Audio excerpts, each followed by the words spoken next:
Are you a brewhead? I'm a brewhead. Are you a brewhead? I'm a brewhead. Y'all are brewheads? Yeah, we brewheads. So pour a glass of craft beer, we can do this. Yeah. What's good, y'all? This is Cee, certified brewhead. And I am Nathan from NathanDoesBeer. Yes, you are. And welcome to episode 138 of Beer the Podcast Adjunct series. Now we are back in the building. It feels like it's been a while since we've done a pod, but we didn't take any breaks. It's just we batched these guys the last lot. Yeah, and it also just feels like a while because we went through a very long stretch of banging out like one or two a week for like a month and a half.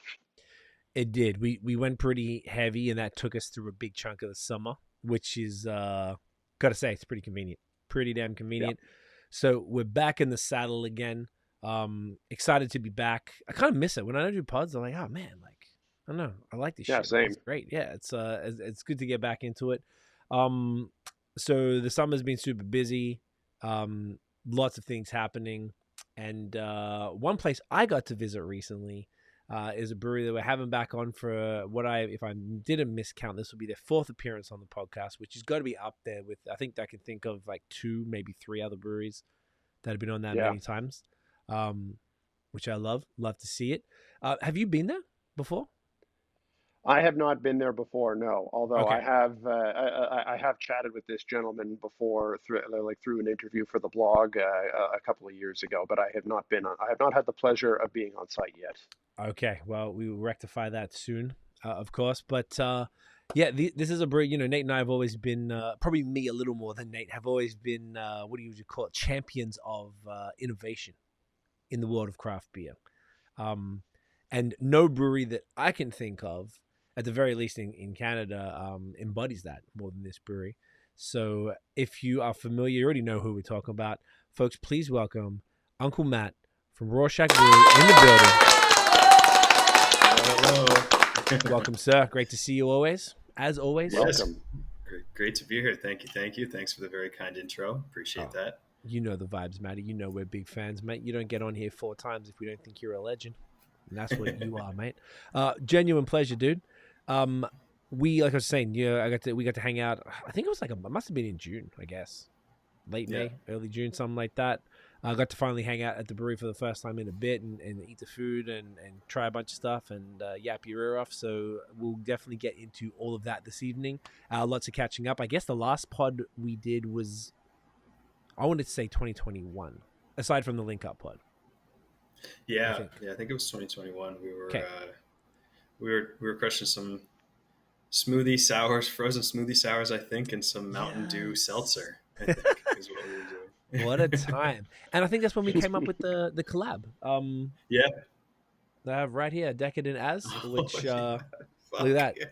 Prideful, front and center. So it gets in every episode, which is a sick collab. We should even talk about that as well. That was super fun because I guess we came up with it after that pod, and then we don't think we did a particular thing. So that'd be fun. So we have a bunch of super fun beers, of course, to get through tonight, and we're going to start on a more... I was about to say a classic vibe. I don't know. Is that fair? Yeah, I mean, it's like a classic light lager, I guess. You know, it's 2-row and corn and fermented super clean. Yeah. Hell yeah. Yeah. So and this tell us what it is. Vibe, a little bit. So it's our highlight premium lager is what we call it. We call it the sparkling wine of beers. It's a little nod. The cease and desist beer. Hopefully no one's listening. I highly doubt it. I think we're safe. Oh, wow. That really I actually had a High Life not too long ago for the first time in forever. Actually kind of like it's given that, so like a corn, like an American light lager corn type of thing. Yeah, exactly. Yeah. 4.5%. We just try to go super, super light with it. I think it was 2018. I think we came back from the Craft Brewers Conference in Nashville and started brewing Mexican lager right away after that. And we were like just enamored by that being so light and easy. And then we thought, oh, fuck it, let's go even lighter. And so, yeah, there's pretty much nothing in here. It's Nothing. it's 2-row and corn. Corn dries it real out, and it's just super light, super easy. Just an absolute patio crusher, really, which is perfect for this time of year. No doubt. And a day like today, I know what it's like in Ottawa, Nate, but down in Hamilton, Jesus, it's like felt like 36 or something like that. Something stupid. I could like dying just going for a walk. Yeah, it was it was about the same here. Like the air just feels wet today. Yeah. Like everything just swells when you're walking outside. So this is exactly even though as I sit in my air conditioned basement, still I know it's hot as balls out there. So I've been looking forward to this. If you are ready for a bit of a cheers, then no, Nate's still in the photo. I forgot to warn you about the photos, Matty. But you know the drill. Oh yeah. And this is all right. 4.5, so it's a nice, highly crushable. Boys, Natty, welcome. Cheers. Get that in you. Cheers. Yeah, the nose is crazy.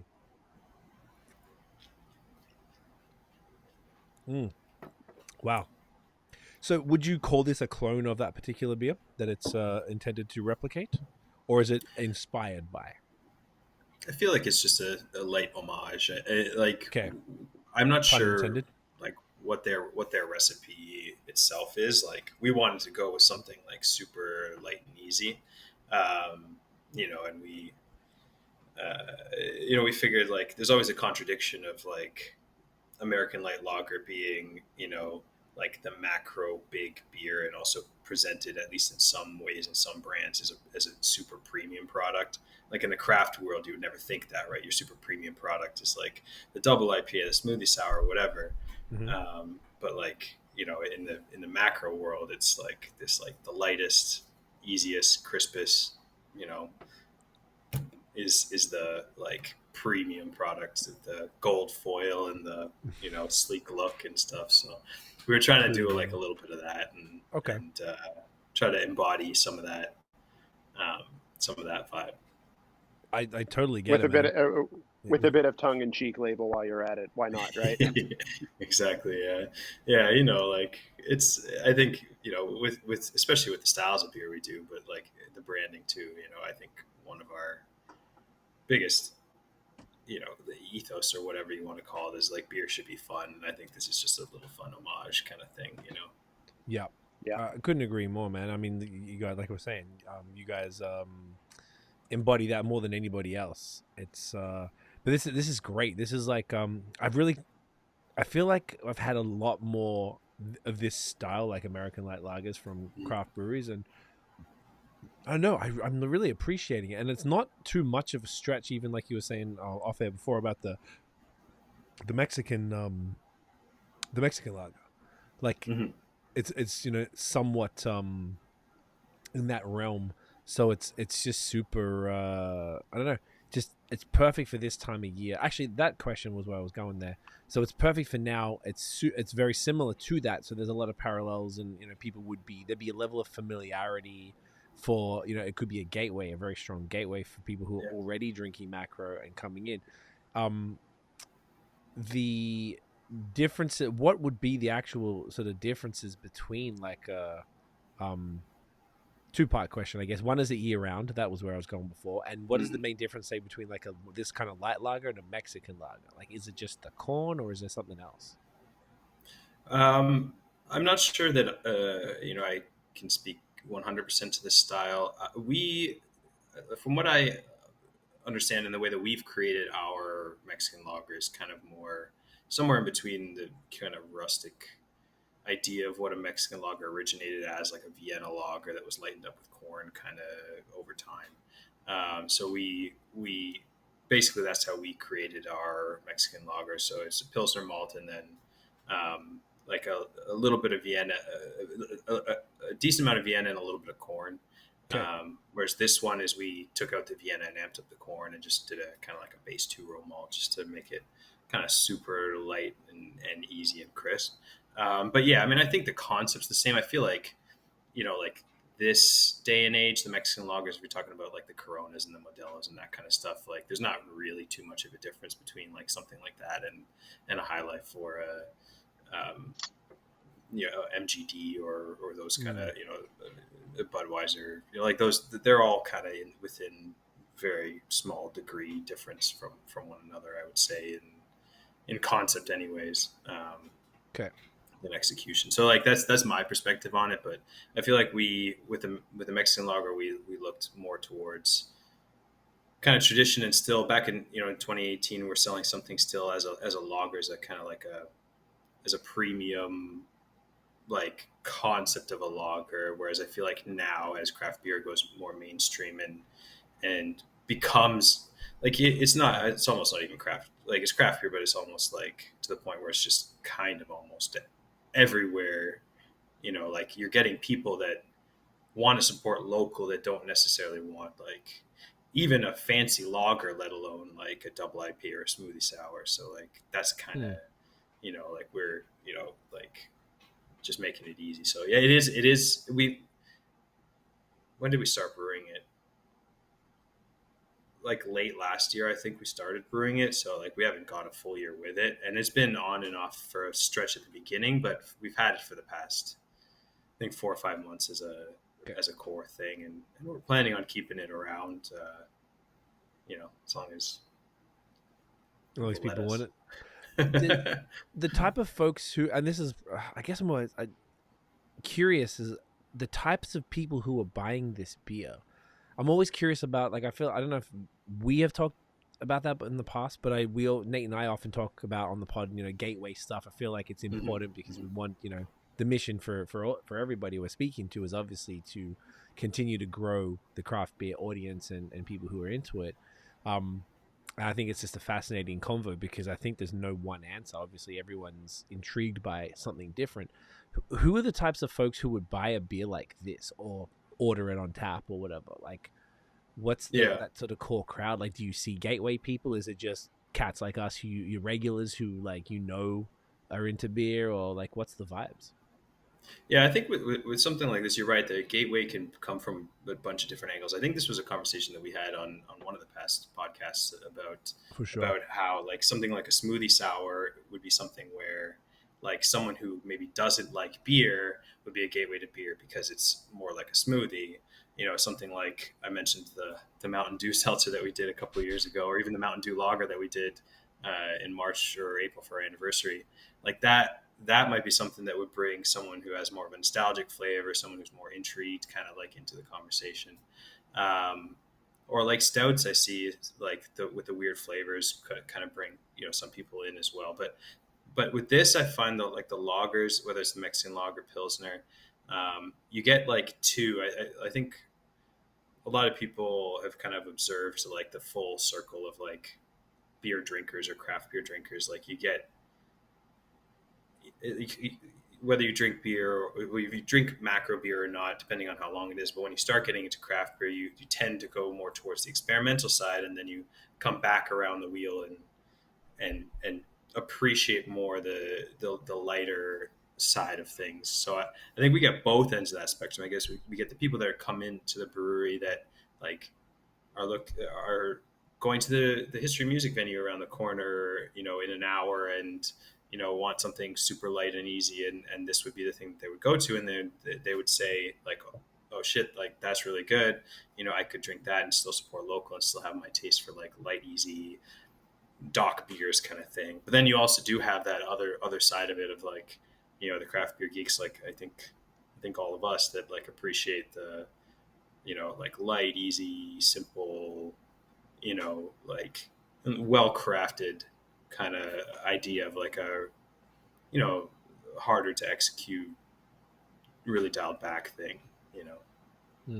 Yeah, that makes sense. It's not surprising that, like, to kind of touch on the first example you just said there, like the like for the ones coming in from the music hall or something, like this must work for the folks who are coming in and, to use a cliche, like want the beer that tastes like beer, right? Yeah, exactly. I wonder, like, would those people then, the beer that tastes like beer people, like, because you would normally have, you've got like the normopathy, which is your Pilsner, you got the Mexican lager, you got the super dry, which we'll probably touch on tonight. Like, how many lagers do you typically have on at one time? do you usually just try to have one or two? On draft, we aim for four, and usually Oh wow. it's those four. Um, Through the summertime, patio time, people tend towards grabbing those in general. We also get like more of an influx in the kind of the beach area, just in general for people that are, I think in the wintertime we're more of a destination because we're on Eastern, we're a little bit tucked away. But in the summertime, people are going to the beach and they're passing kind of right by our space. So like there's a little bit of duality in the customer base that we see on a regular, like on a seasonal basis. Huh. But yeah, the lager side I feel like goes more in the summer. So usually we'll try to have at least two that rotate between those four and some other stuff. Like we just canned yesterday our Wanderlust Pacific Pilsner, which is Nice. Eclipse and Motueka in like a base. It's kind of like a base pills. It's kind of like our normopathy except dry hopped with Sick. those two varieties. So yeah, we'll like rotate out more experimental lagers, but those four in cans we pretty much have, at least for the past 4 or 5 months, we've had in cans pretty much consistently too. So like I was actually thinking about this the other day. We out of like kind of 6 core beers, it's those four and like Truth Serum and our Hedonism Passion for Orange Guava. So like we kind of have like 2/3 of our core ish beers being lagers at this point. That's interesting, eh? Being that, Yeah. you Yeah, know, that's awesome. if anyone know, I mean, it's unexpected. I would Yeah. say, like from you guys specifically, like people are going to Rorschach. Obviously, I think you, and maybe I'm wrong, but maybe in my mind, I think of you guys, I think of crazy shit, but then you can't front on the classic high quality, like um, what's the word to describe it? I was gonna say like not traditional, but it kind of is, I guess. Yeah. Just classic stuff that like isn't going to scare people if they're new to it. But it's like it's interesting to me that the brewery known for innovation has got whatever 2/3 of their flagships Yeah. are all Krispies. I think that's kind of cool. Yeah. No, we love brewing the crazy stuff and we love drinking that too. And we love trying and feel like it's always like nice to be able to experiment with something different. And we're releasing at least a couple wacky things a month. Usually it's like, 2-ish new things a week that we do. And it's split between IPAs and sours and stuff, but usually there's a couple wackier things a month at least that we come up with. So like, yeah, I mean, we always want to be that experimental place and do that. That's never going to go away. But like, we also just as a space, we try to be a space where everyone can come feel comfortable coming, not feel like either you have to, know everything about beer or a certain style of beer or whatever to kind of like feel comfortable in the place too, and just be able to come and try anything and find something that you like. Because, with the range of stuff that we have, I like to think that, anyone who's at least open and curious about beer will find something that they really like when they come into the place, whether it's a light lager or a smoothie sour. That's awesome. I noticed. I mean, like I was saying earlier, we were there a month or so back, and we were there in the afternoon. I want to say like 1-2 p.m. something like that. There was a bunch of people. Just it was cool to see. I kind of enjoy that now, like going to breweries and just sort of like looking at the types of people who are kicking around. Like everyone's ordering food. The people that were there, like it was a really nice day. So we're out in the patio out front, and people are drinking all sorts of different stuff. You can, they're not know, like you almost like can't call it what people are going to be drinking because you do have such an eclectic lineup, which I don't know. To me, that's interesting. I imagine as well to be the great spot to take, because I always been thinking about this because we've been out and about so much lately. I'm always thinking, well, if I got to go somewhere with people who aren't as excited about going to a beer, whether it's a brewery or just a place that specializes in beer, whether it's a bar or whatever, as I am, it seems like a pretty good spot because your food is really interesting, which we should definitely get into, but also like you got something for kind of every taste, as you just said, whether it's like the stouts. I remember even it was like 30 degrees. I remember I had the sour stout and I was like, this is money. Yeah. Yeah, I remember that actually. Yeah, we had that one on tap, the debauchery. Yes. It was Cherry cherry chocolate. chocolate. Yeah.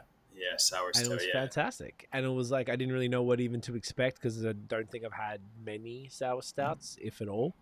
And it was perfect. Just we have to have a nice pizza and some what's the joints we had? I think the karage chicken and maybe some sort of like pretzel bites or something, if that sounds right. Yeah, we have the big pretzel. We also have the pierogi bites as well. Pierogi bites, that's what it was. Yeah.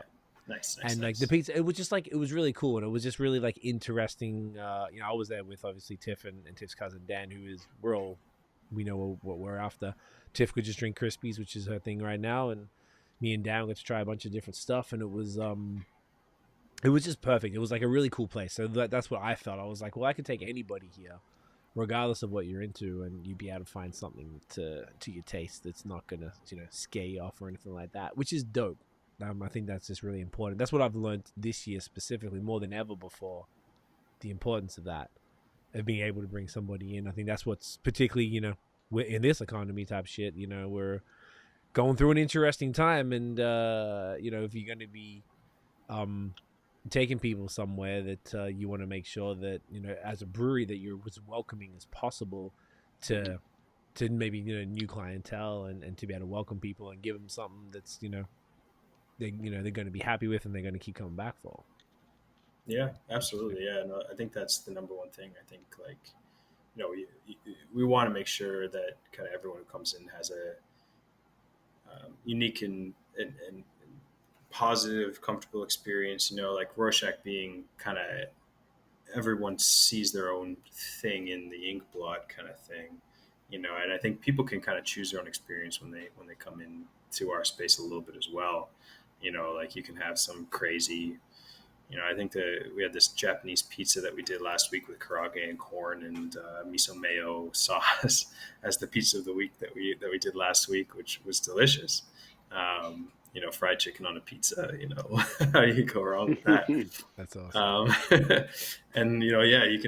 We're doing we still have some of our smoothie sour stout, the bougie as well, the raspberry coffee smoothie sour stout that we have a couple cans left that we're doing can pours at the brewery too. So like you can just that's almost as polar opposite of a thing that you can possibly imagine as this highlight, really, like smoothie sour stout. It's like light lager, easy, But you can come in and you just try everything or anything or whatever, or stick to whatever you like. Yeah. However adventurous you might be feeling on the day. Exactly. A choose your own adventure. I love that. That's a good episode name. Yeah. Oh, note that. Oh, can you add that, Nate? Choose your own adventure. I see you typing in Oh, there. yeah. We always note them down as we go.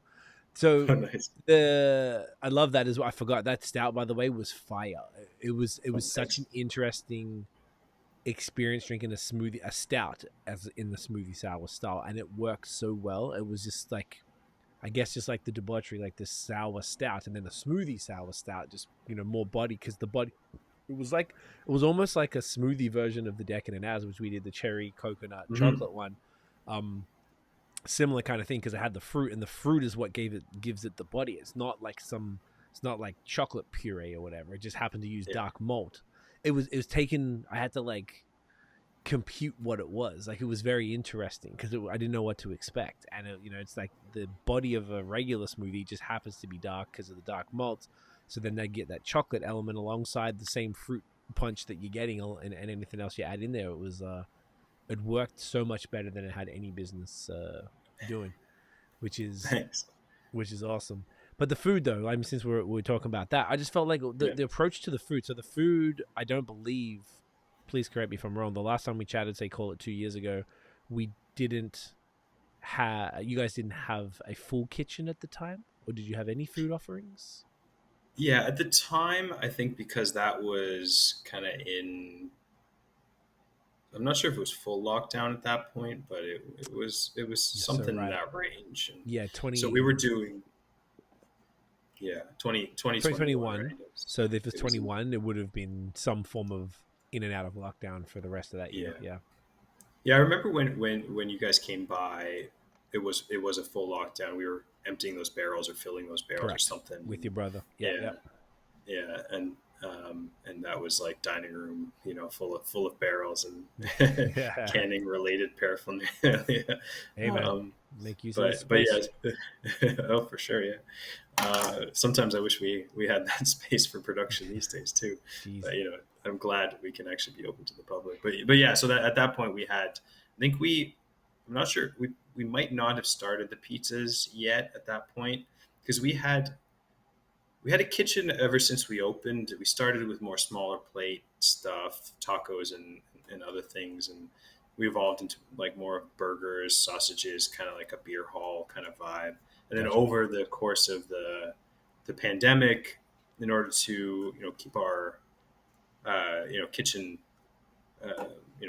employed and around and working, and honestly, we want to just keep them out. He's since moved to Japan to start his own pizza spot now, actually. Oh wow.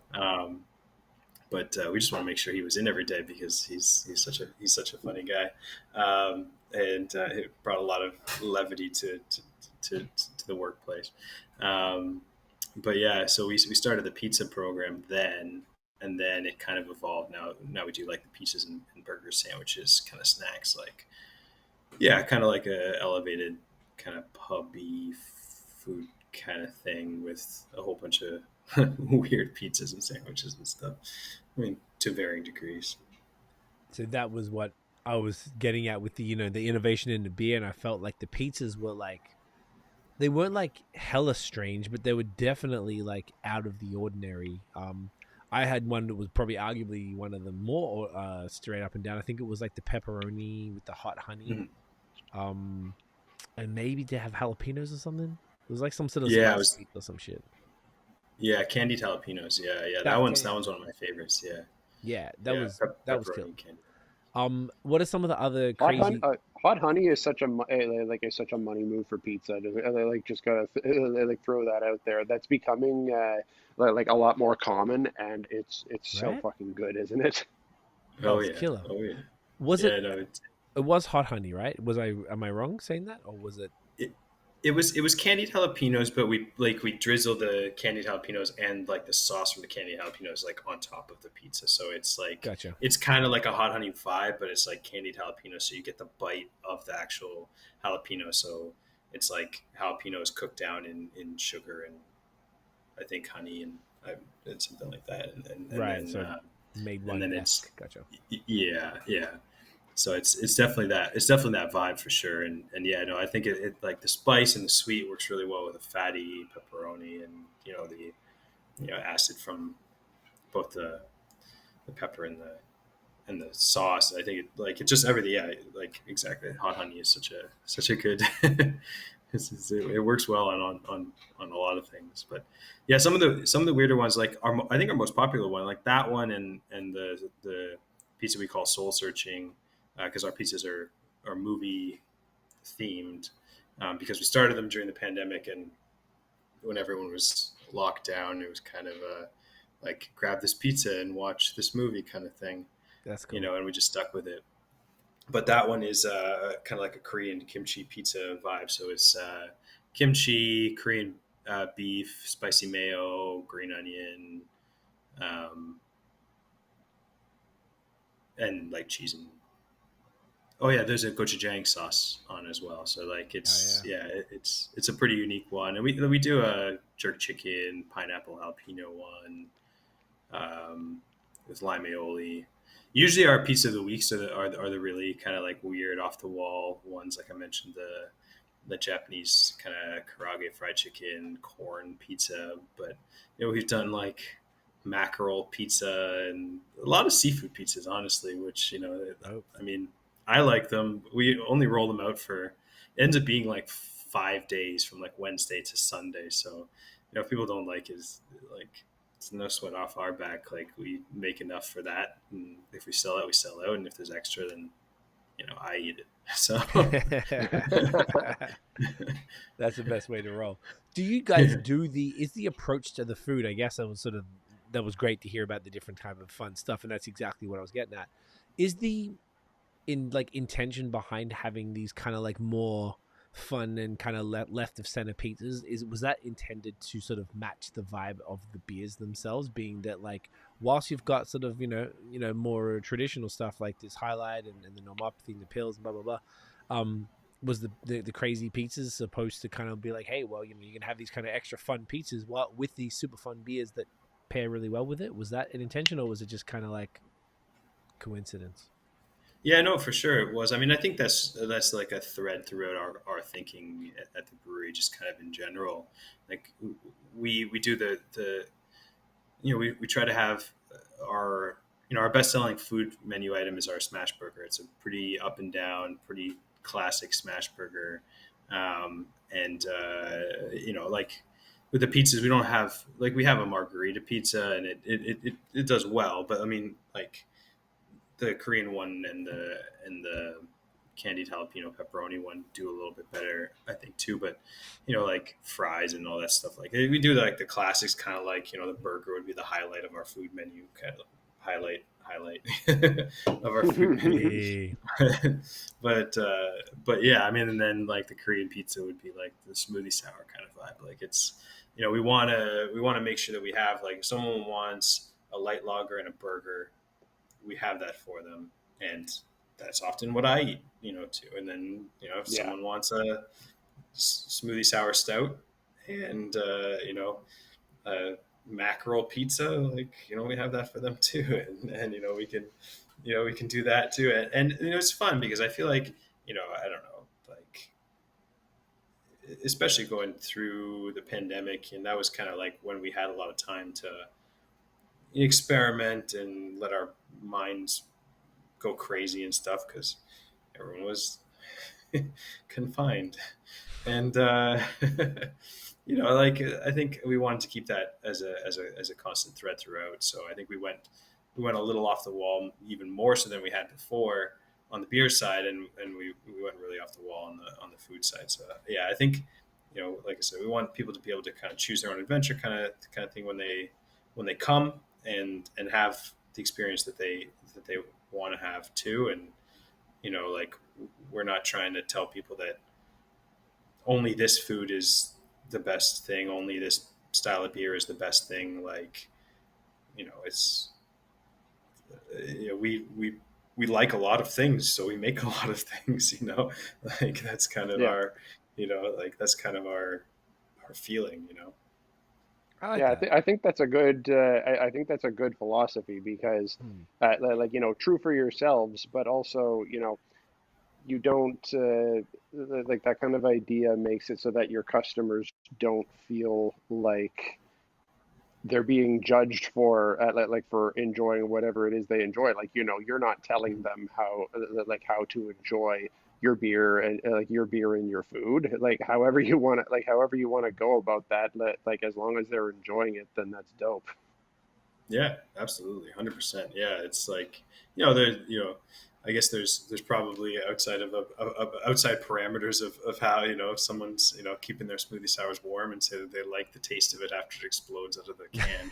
We might tell them like don't do that, but but like yeah, I mean for sure, yeah, like we just want we want people to like what they, because that's what I feel like we've come from over time, over decades, but we've come from such a regimented kind of like framework on how things need to be done and what things are available to people and how you should act and how you should dress and how you should whatever. And like now I feel like we're going in the direction where like people just be who you are, like what you like, do what you do, and as long as you're not affecting anyone else, you do what makes you happy. And like that's what we like to do. So we want people to be able to do that too.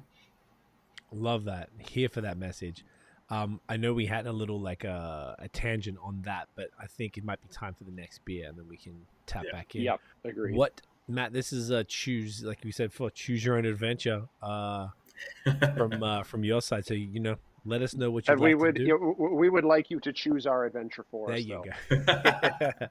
go. Hey, we do like guided tastings and beer pairings and stuff at the brewery too. So we do have some unguided or unself-guided, or I guess it would be just guided There you go. taster. No, I prefer unself-guided. Yeah. We should sell it that way. I'm like, what's the negative of a negative? Please do But yeah, that. I mean, Please do. let's do the super dry. I think we mentioned that. It's the super dry is, you know, It's a like banger. it's a traditionally ish light lagery kind of thing, but it's also a little bit different. There's some more body in it. It's mild. It's intentionally lightly hazy. We want there to be, you know, a good like body, but also finish crisp. So it's like the contrast of like full body up front, crisp finish. And yeah, actually, I'm gonna grab that. Go fetch that. Nate and I will talk amongst ourselves. Love it. Have you had this one before, Nate?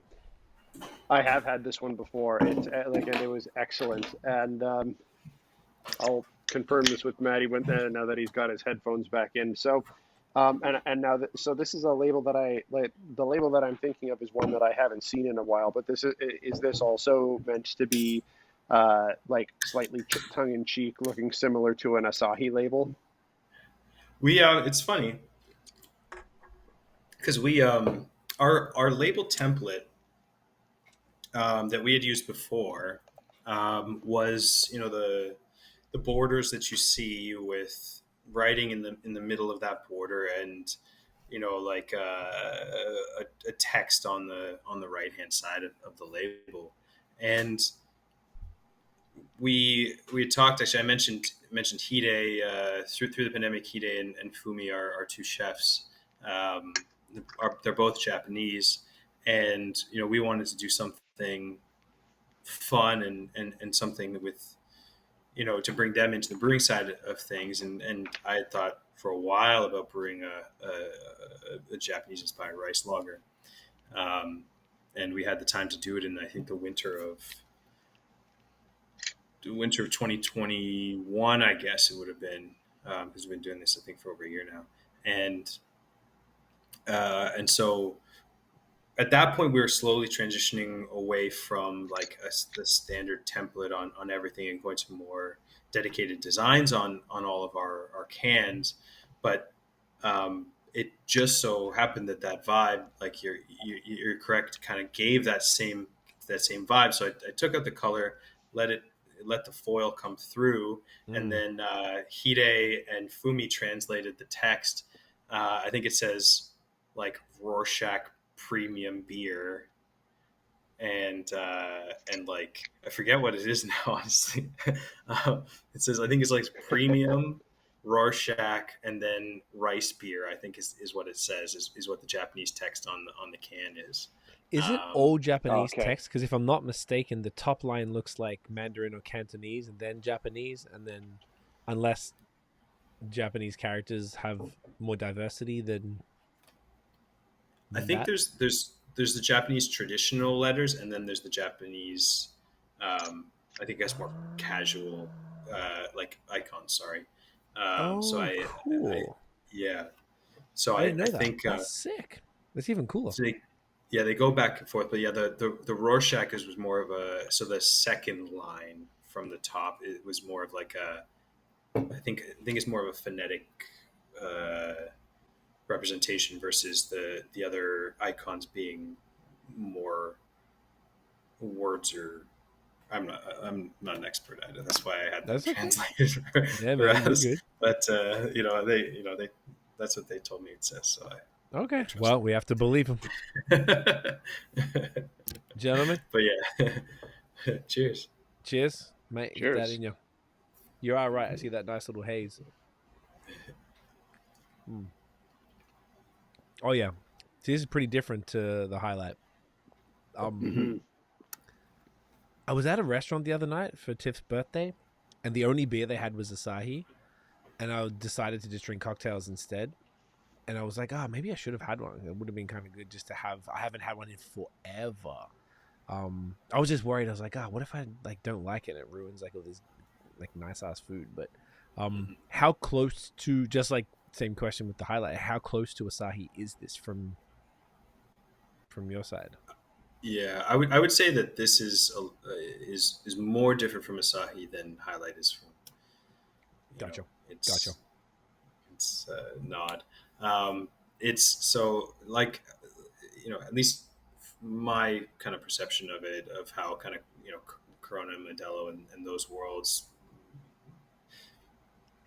the macro and industrial brewing philosophy and technology, bringing beers to as, main scale and kind of mass adopted as possible, means all the styles that had traditionally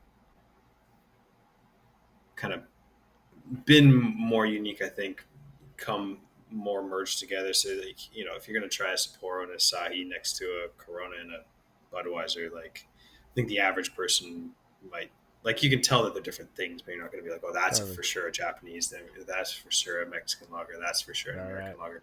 It's kind of like, sweet, malty, dry, like bready, malty, dry, easy kind of vibe. Whereas this, I feel like what we're trying to do, and the inspiration from this came a little bit through from the Horchata dessert lager, because we had brewed that one since like our first year, and I remember after we brewed that, before we put the cinnamon and vanilla in, I was so intrigued by how like the texture of that was. It was, full bodied up front, and it finished very crisp, and I think the lactose helped to make it a little bit more full bodied up front, but it was kind of like this like full pack of flavor that you take with, at the front end of the sip, and then on the back end it cleans quick so that you're good to have another sip. And so when I was envisioning a rice lager, I was trying to create that concept, except obviously without the lactose and something dialed back a bit. So that's kind of where the concept of that started, and it's become like one of our best selling beers, and I think for good reason on our end.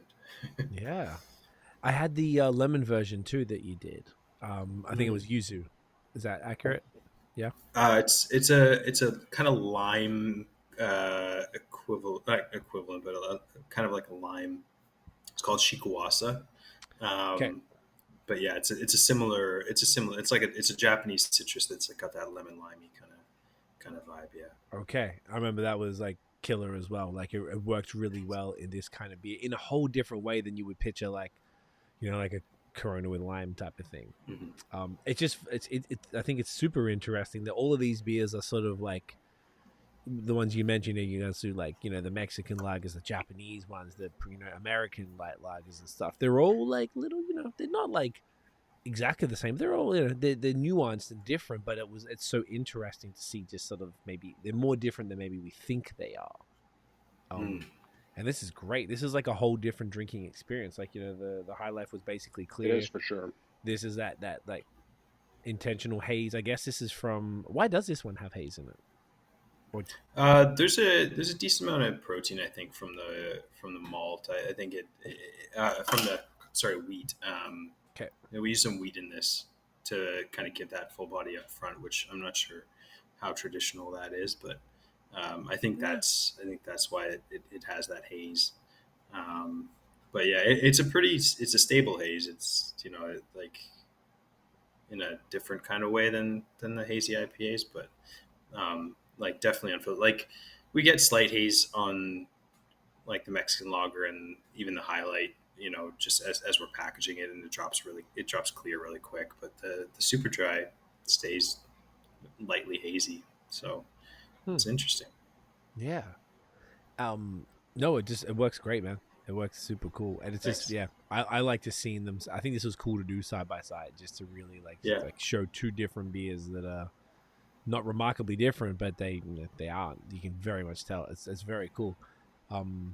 Once again, coming back to that for appealing to all the different tastes, and then you got the pills, which is a more straight up pills, and obviously the Mexican lager, which is different again. So it's like your four core beers as far as the lager side are all like different enough that people can be like have a completely different drinking experience, and if they're familiar with something, then maybe they're I'm a Corona guy, then boom, then you can go in the direction, which is really cool, man. I love it. Yeah. Thanks. The thing we were talking about before was the the innovation type of stuff. Obviously, we're gonna be talking about it all night. God damn it! To even like give maybe a bigger picture, like Nate and I as drinkers, and it sounds like the three of us are very similar. As far as it's just like always fun, like you said earlier. Actually, you said beer is fun, and beer is meant to be fun, and we're getting drunk, so there's no need to really get uptight about it. I feel like over time that I could probably I don't know if I can speak for you, Maddie, but I know that Nate and I have gravitated maybe towards more I have a newfound appreciation, probably is what it is, for like Crispies over the last few years, going from like the crazy haze and era, which is obviously gone nowhere, and just into the more whatever the craziest thing that's around. We're all like, yeah, hell yeah, lactose and blah blah blah. And then coming back around and having an equal appreciation for like the fun, ridiculous stuff, whilst also like loving the shit out of us, straight up and down Czech Pilsner and stuff. From your perspective, and we may have touched on this in a previous one, but I think it's worth coming back to, is like, where did that come from for you, and then for the brewery to want to do that when potentially a lot of your contemporaries were not doing that? Yeah, that's fair. Like, we, I know people probably don't, I think, realize or think this of us, but we were brewing lager from, I think we brewed our first lager and released it on Father's Day 2017. So within like 2 or 3 months of opening, or 3 or 4 months of opening, I think June from April, something like that. Okay. But yeah, so like we've always loved lager. We like to be experimental, so like we kind of want to turn do different things and just kind of explore what it is. But I think like some of the lagers that we've gone towards in that first year, we did our Pilsner was the first one, but then we did a dry hop Pilsner, we did the Horchata Lager, and then I think over time we have migrated then through the Mexican lager to the highlight, to kind of lighter and easier. And I think that comes from a little bit too of the overall kind of like public perception of craft beer a little bit as well, because like I mentioned before, like I think as it gets more mainstream, you're hitting more mainstream tastes with your product line too, I think. So we didn't want to ever like alienate anyone of what we were doing. So I think starting with the pills, I think we just kind of kept going, and like honestly we probably drink more lager too, but like it's I think when you're like, for me, I think anything kind of new is interesting to try and see. So if I see something that like it's like, oh, this weird thing is done, this weird ingredient's added, whatever, like I'll gravitate towards wanting to try that. But like there's like if there's a hop that I haven't tried before and there's something that's on tap, like then I'm like, oh, I want to try that thing. But then like I think it's like if you're eating out, like how often do you eat at something that's like a quick and fast food kind of thing versus a fancy high-end restaurant. I think it's kind of similar context. That makes sense. It's so it sounds like it's just like, as a drinker, then you were just, if you went out, whether it's to another brewery pre Rorschach or to a bar or something, would you gravitate towards the weirdest thing on the menu type of thing, or the more sort of interesting thing? Is that sort of how it was? Like it sounds like almost equally, but like the fact that you've leaned into it so heavy, I would imagine that could be something. Yeah, I think before we opened, because I think there weren't really too many people brewing lager, brewing crazy. Well, there was like weirder stuff, but I think like everything, I don't know, the market kind of fragments a little bit too, right? Like crazy stuff was hazy IPA in like 2015, right? 2016, like that. And then the double IPAs and triple IPAs now, like, to stand out, we're doing sextuple dry hopped quintuple IPAs for our anniversary, lager,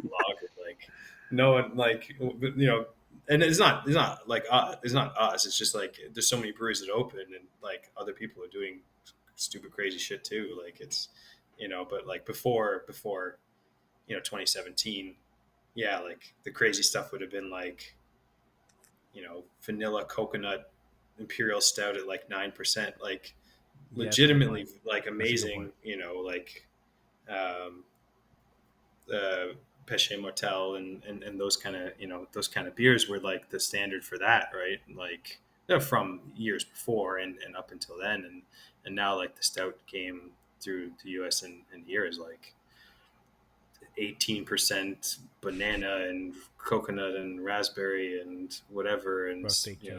pastry and stuff that like as a concept, not on a quality perspective, but on a concept basis, like just blows away the idea of like a coffee stout at 9%. You know what I mean? Like not quality Yeah. wise for sure, but Yeah. just as a weird catcher Yeah.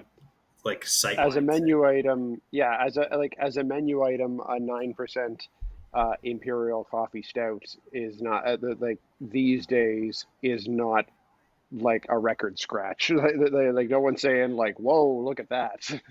Yeah, yeah.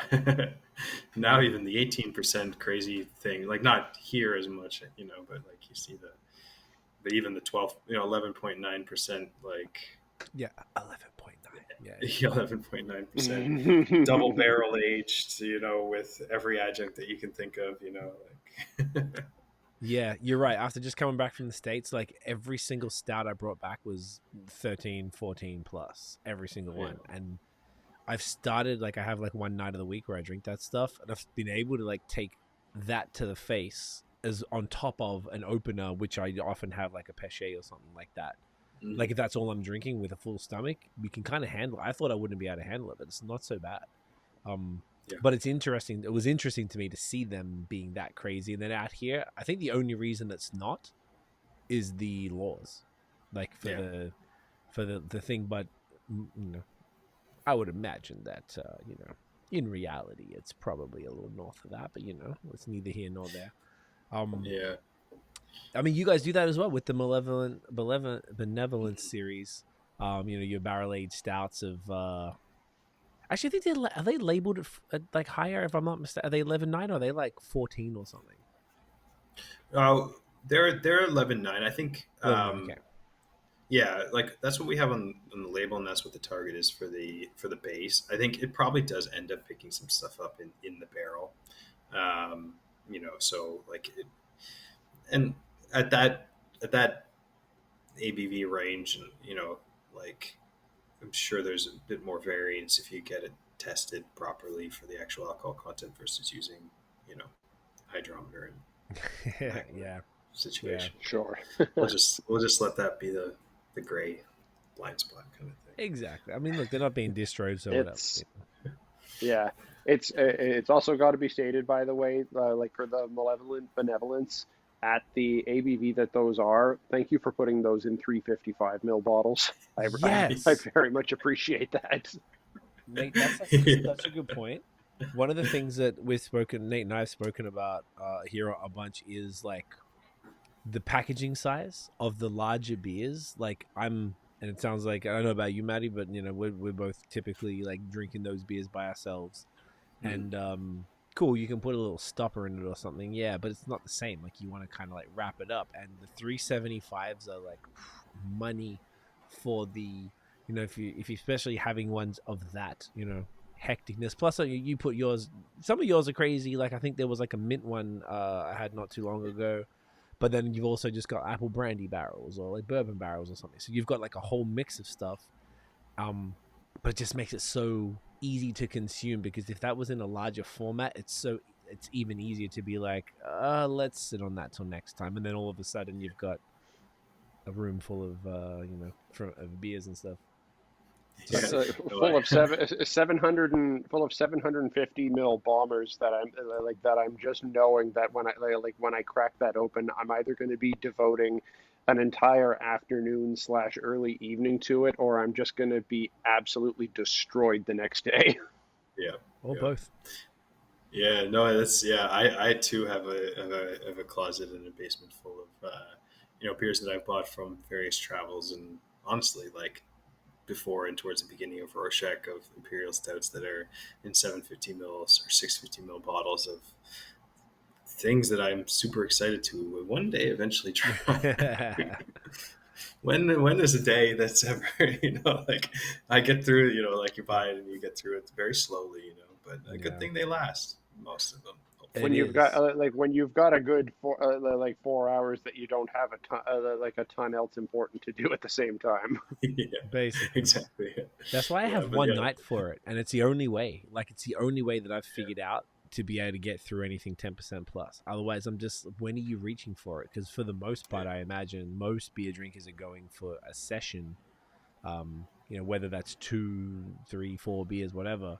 You're not really going to wrap up on a 10 to 12% big stout after you've just had all of these other beers. But I found that by themselves, it's the only way. And I had not too long ago, funnily enough, the 750. I did one 750 by myself. I think it was 11.9. It was fine. It was all I did. There was no opener on that night, but it was fine. It wasn't so bad. I mean, I didn't really get sick of it either. I was a little worried about that because 750 mil of this like syrupy thing, isn't super enticing either.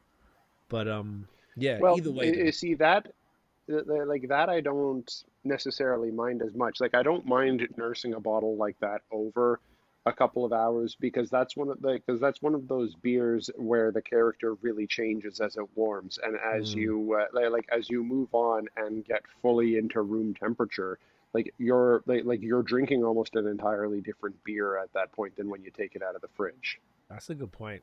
Then you top it up with cold beer, and then you're back to the cycle again. That's a really good way to look at it, actually. I didn't think of it like that. But either way, yeah, it's really appreciated that you guys do that, because I'd say that more times at the minimum, sometimes some breweries put it in shorties, like the super dry size. But typically it's in bottles, and like they're very rarely in 375. So usually it's 500 minimum, which can be a little rough, for regular consumption.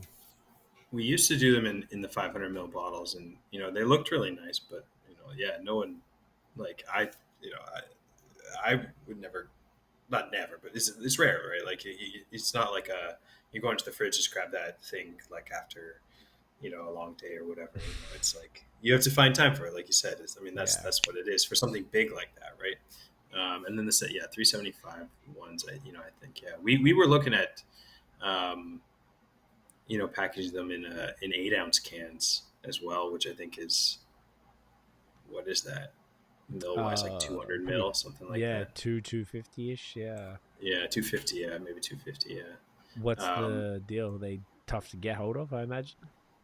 Yeah, we had been working with mobile canning. We brought in our own canning line recently, so that was something that they had the capabilities of doing, and they were super great for us. And the beer was always amazing in cans, and that they did, and it was something that we were looking at that point. But we got to the point for economics for us to, and there was an opportunity for us to bring in our own line, but it's not set up for those short ones.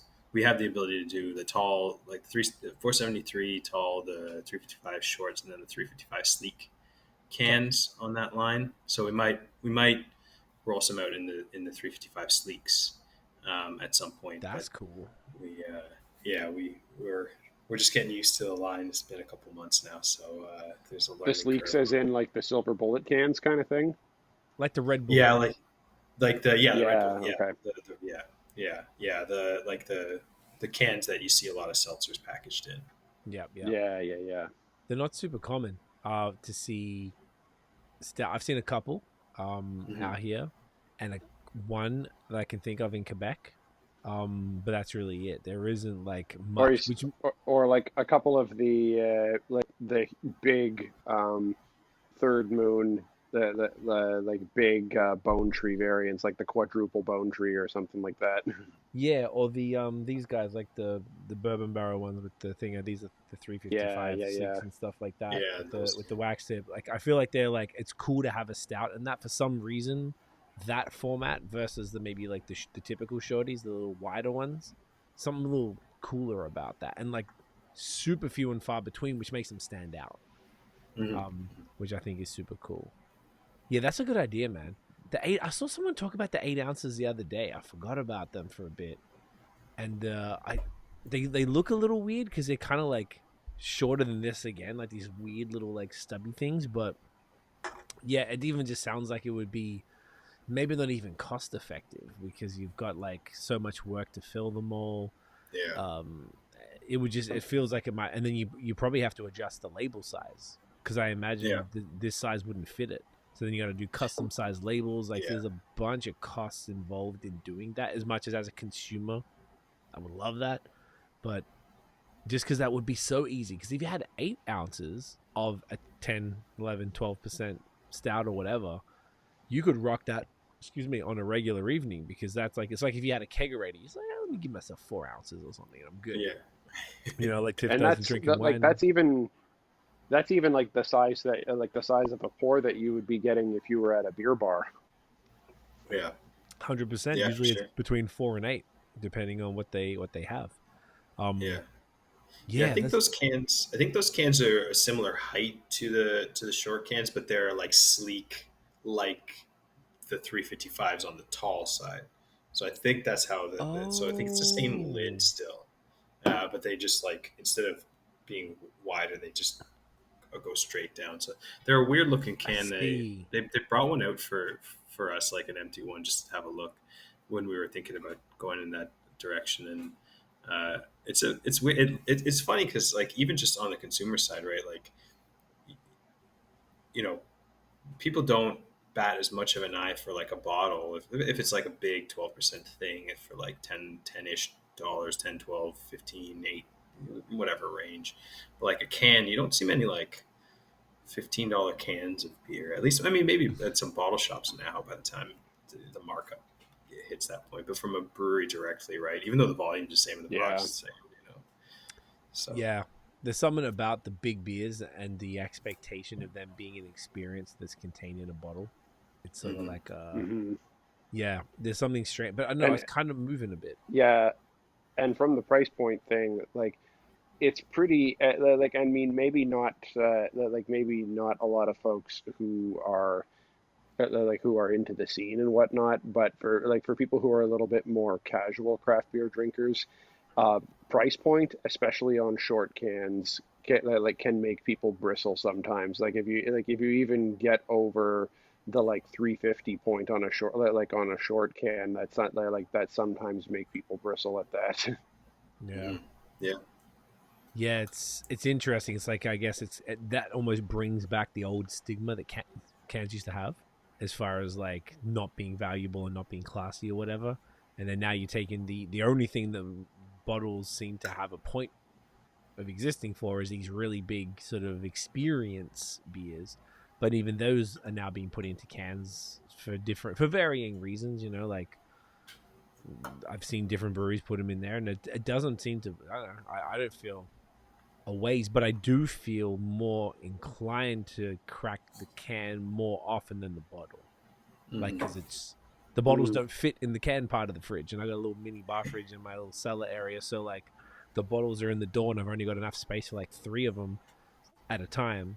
So it's like I got to be selective and or think ahead about, all right, so here's a barley wine, here's a big guy, and here's a small guy, and different things, so I've got the variety whenever vibe I'm on.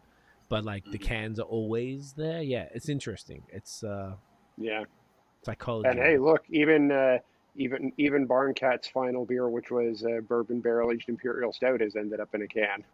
That just happened because they ran out of bottles, but even still. Yeah, that's fair.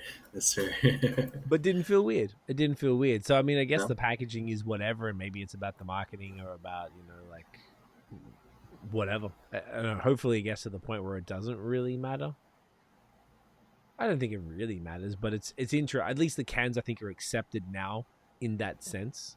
Whereas in for those beers, whereas maybe I don't know, pre-pandemic era, it might have been a little weirder to have.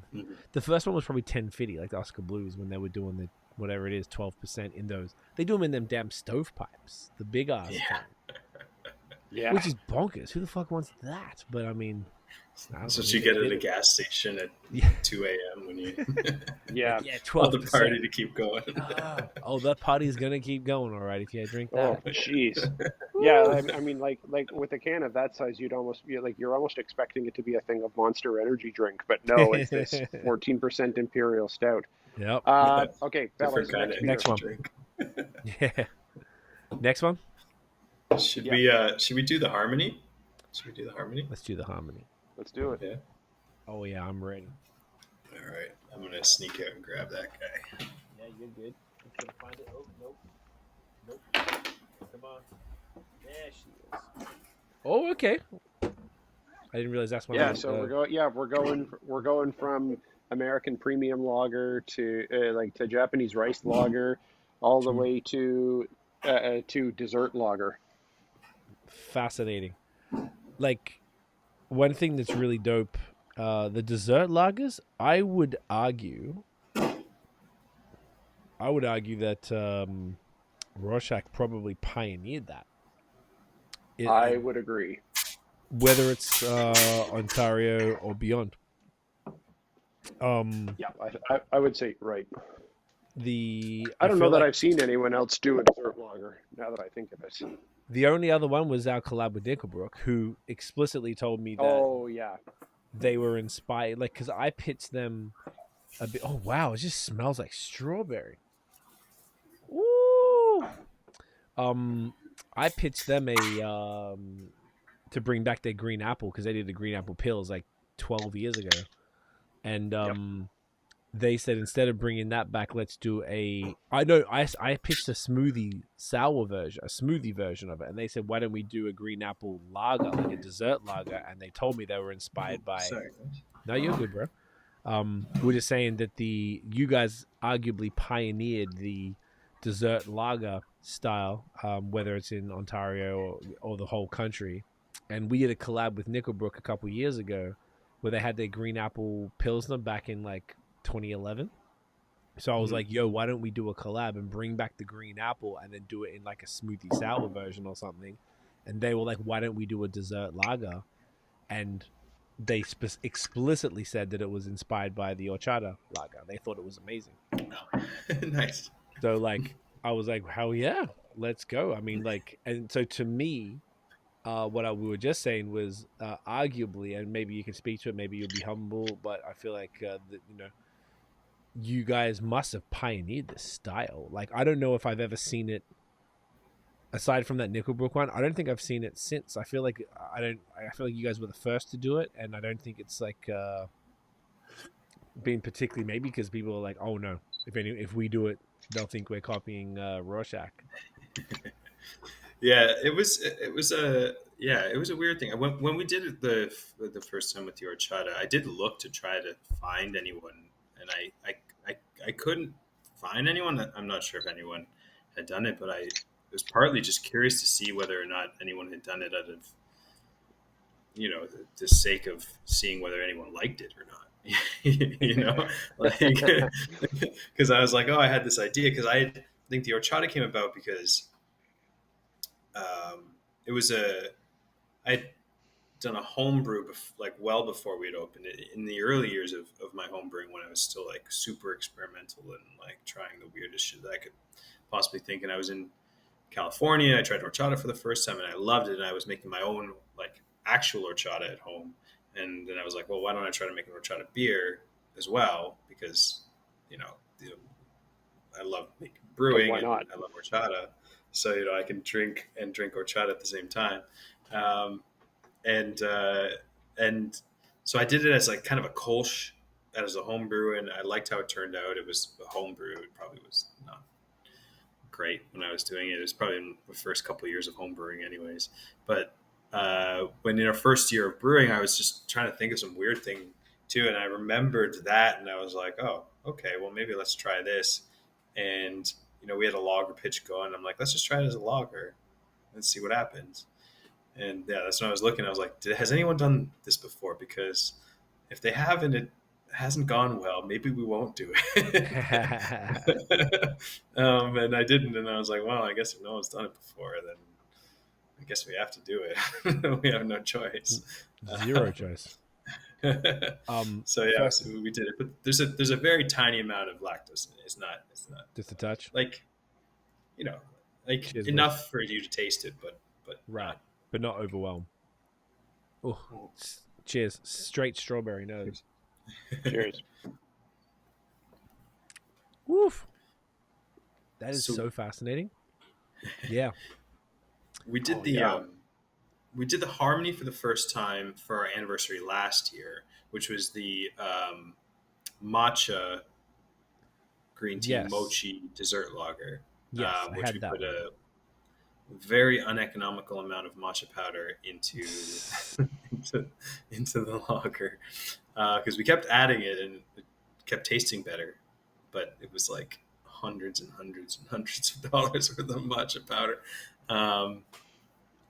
And then like it did well, but it didn't do crazy well. And so we're like, all right, let's put this on the shelf for a minute. And then we brought it back now because we're like, people are more into lagers. I feel like something like a dessert lager, it took a while for people to get on horchata, and now we do it seasonally, and we still get people when we're out, like, call in and ask for it.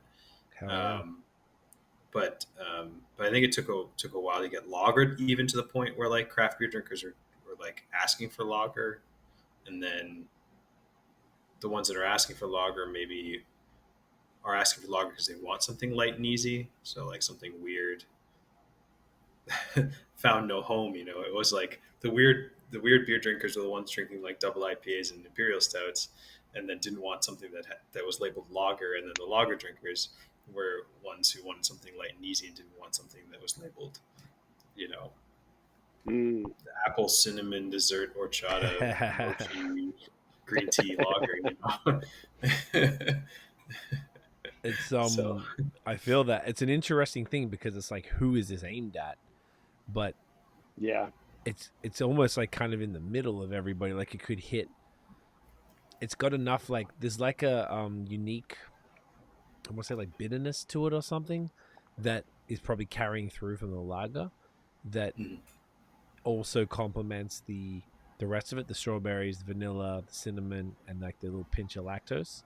So it's like it kind of can hit the crazy dessert, weird beer searches, and then also like, it's still at the end of the day a lager. Like, what's the base, by the way? Is it similar to the others, or? It's similar to the super dry and the horchata, the base. Okay. So it's got the rice and the wheat, and then a touch of lactose. Very lightly hopped, just enough to kind of balance some of the bitterness.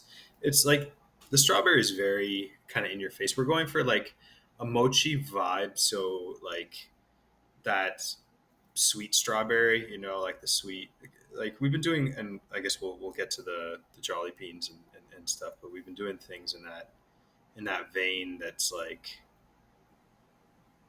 the concept of it being something more than like the Jolly Beans, like peach rings, like right. Not peaches like candy, like this is kind of like dessert, so it's like we want it to taste like a dessert but kind of liquefied, but still light and easy. Yep.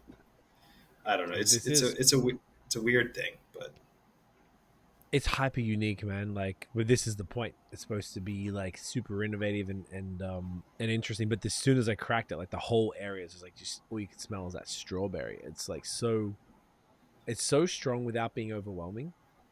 The lactose subtle, vanilla subtle, cinnamon is subtle, but you can taste it all. The cinnamon I find is a really nice touch. That's what kind of adds. A really bit, really a bit of the pastry vibe to it that that kind of elevates it. Yes. Mm-hmm. It's so. This is the first time you've done this variant as opposed to the yes. one? Okay. Yeah. And this is pretty much brand new, I imagine. Yeah, it was like 10 days, 2 weeks ago, something like that. Okay. Was it last week? Maybe it was last week. It was canned on the 11th, so might have dropped 2 weeks ago.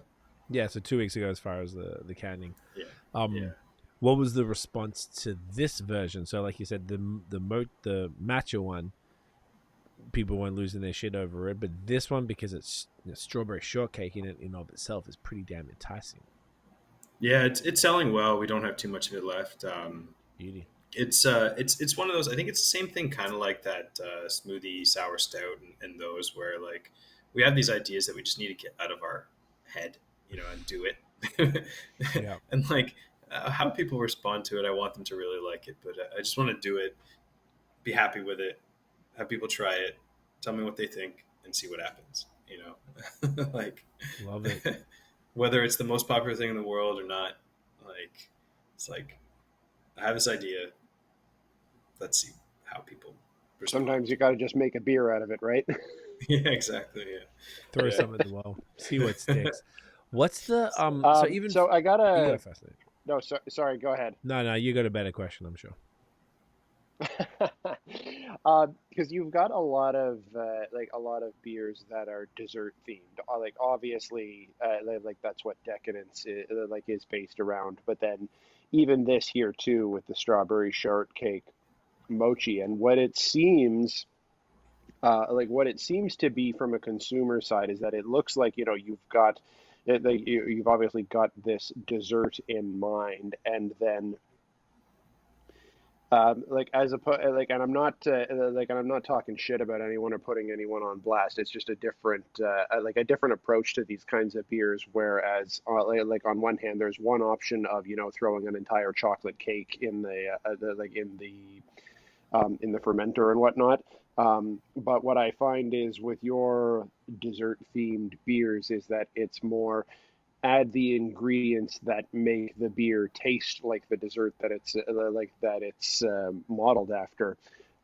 Is that kind of how it works on your end, or is there any different kind of thinking going behind it?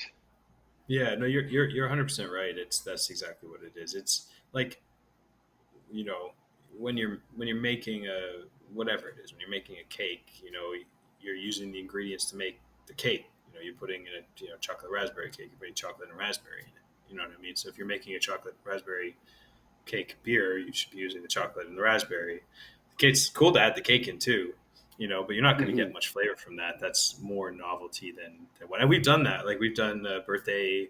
It was a birthday cake beer that we did as a collab with Ed for his 45th birthday. Nice. And that we threw the actual cupcakes in the beer. So like we do it too, and it's fun. Sure. But I feel like there's the results come through when you're, using the thing that makes it taste like what it is. And then, if it's supposed to taste like a candy or a chocolate or whatever, you want to use the thing that makes it taste like the thing that it's supposed to taste like, Yeah. No, you're right. Like you can get 50% of the way there, you can get 80% of the way there, you can get 90% of the way there. We want to make it taste like if you close your eyes, you're not sure that you're not tasting the thing that you think you're supposed to be tasting. That's awesome. On that note, actually, speaking of that, I mean, I think it's worth talking about the Decadent as then, because how this beer that we did in 2021. Oh my god, this is packaged March 2021. So we must have done the pod like January or something 2021. Yeah. That was like 18, 20, 2.5 years ago. Okay. So my favorite series in beer in this province at least is Decadence. It's your 7% milk stout. I find that every version I've had of it, and I've had a pretty decent chunk of them, are just all spectacular. I love the ABV. I like the thinking. I love the base of it, obviously. I just found it such a fascinating thing. If I ever go past Rorschach and you got Decadence, I am grabbing all of the different variants. Usually you have at least two, which is great. Yeah. I love that. Yeah. It's maybe not so much in summer though, eh? Like it's probably more of a Yep. We do have two actually right now. We have a banana pie and a cherry chocolate version. Actually, I should have had. That's okay. I'll come by. I'm in Toronto all the fripping time lately. So what we did was, I was called Decadence. Obviously, I pitched the idea in Australia. So Decadent as kind of a little cute little slight tweak on it, but keep the branding the same. So what we did was, just to lean into what Nate was sort of saying there. was to, at the time I was in Montreal and we lived near an Australian pie shop, and they had a bunch of the Aussie chocolates and stuff. So I went in and just grabbed a bunch of different ones that I thought could be cool, sent them over to Matt, was like, try all of these, see what you think could be good for a beer. And then you chose one we have called Cherry Ripe, which is one of my favorite chocolate bars. So it's basically dark chocolate with, it's kind of like a Bounty, which we have here. It's basically Bounty with cherries, really. That's the best way to describe it. So you called the beer the Cherry Ripe version, but RYPE, which was dope. And you used actual cherries, coconut and cacao nibs, alongside the vanilla and the lactose and everything else that normally goes in it. And I think the learning was we probably could have ramped up the cherries a little bit, because they might have got, because cherries aren't as flavorful as, say, like raspberries or something. But like, it really did. And I whenever I hooked people up with it, because now I don't have as easy access to those products, which it's a little rough, because I would, well, maybe it's good for the waistline, but it would be nice to have access. When I hooked people up with this beer, I gave them a Cherry Ripe with the beer. I think I gave you one, Nate, too, and like all of my You beer. did. It was a solid move. It was like I wanted people to try the original product alongside the beer, and I just thought it was spectacular. Almost every time I had one, I drank the beer with a Cherry Ripe. And it was just such a cool experience to sort of replicate the dessert. It was super, super fun. And I feel like that really speaks to the way that you guys approach all of your stuff. It's like, just like Nate said, it's sick, man. It's just like, it just works so well. And I don't know anyone, I can't think, aside from maybe like the big pastry style guys, Third Moon are probably the most well known as far as like just going balls to the wall with pastries and stuff. There's not really anybody else that are doing like they're doing more pastries in the typical high double figures and stuff. But you're doing the desserts, whether this is 4.5, I don't know if we said that, what we're drinking right now, to the 7% of Decadence, to the 11.9 of the Malevolent stuff. Like, you're doing kind of the whole run of everything with the same ethos, which I think is sick. I don't know if you can speak to that at all. Yeah, for sure. Thanks. Yeah, no, I really appreciate that. Like we started the Decadence because we loved the Malevolent so much, but didn't drink it quite as much as we would have wanted to, because it's 12% beer, and so we were like, can we pack all of the flavor and texture and character and all that stuff into a beer and a base that's like 7%, and like not quite half, but kind of almost close, which is crazy enough if it's like 7% is closer to half than 0.75% alcohol of what the Malevolent is. And so we were like, all right, well, that's something that I can just reach for in the fridge on a Wednesday night, like it's just and like I can get all of that same kind of character and same kind of like it scratches that itch without having to like worry about if you want to have two, or if it's too late to have and you're gonna feel bad the next morning or whatever, like it's like, all right, I'm just gonna grab that and I'm gonna enjoy it. It's gonna be my dessert for the night, and that's great. So that was the motivation for it, and yes, that's exactly kind of what we try to do, and we just want to be able to extract the flavors that we're trying to do in that. And like I know something like a deconstructed whatever the fuck in these days in the food scene is like it was cool and now it's whatever, but like that's kind of the idea, a little bit, like let's take the ingredients that make the thing and do our thing with them. I love that. What are some of the fave ones you've done, regardless of the debate, whether it's Decadence, whether it's whatever it might be? Do you have any favorites that you've done, like, oh, this was the money one, or the dessert, like of any kind of dessert? Yeah, like the salted caramel latte Decadence was one of my favorites. That one got an LCBO listing in it. It did really well too, and I wasn't surprised, because it's like a coffee stout with a little bit of a twist. That one really hit. I guess I don't know if I would consider this on the dessert side or not. We haven't done much since on it, but it was the Crisp Peak. I'm not sure if you guys tried that for our anniversary. That was the Mountain Dew lager that we did for anniversary this year. I think I missed that. Let me see. Crisp Uh, Peak. I didn't have that one. Crisp Peak, yeah. Let me see. Yeah, it was. I feel like I remember it. No, Yeah. I didn't have that. Okay. I think I still have one can, maybe. It must have flown out. Looks like a standard lager. So it was like a lager with the Mountain Dew, like what, the lemon lime type of thing.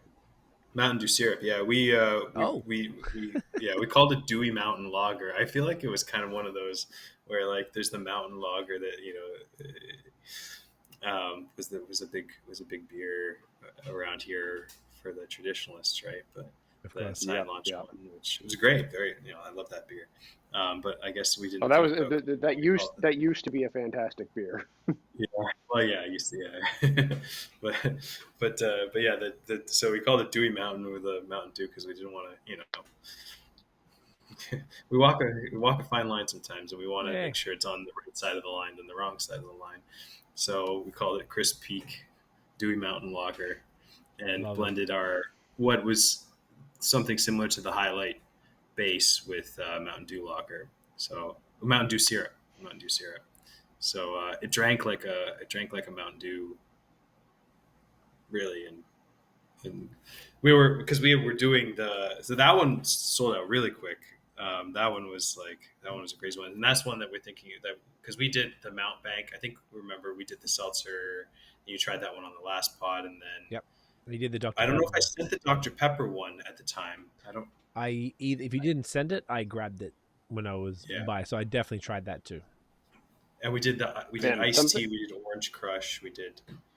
So I think we're going to do that as a series. We're going to keep that, except do it in a lager series instead of the seltzer base, because I feel like the beer people like the beer more than they reach for the beer instead of the lager, or instead of the seltzer.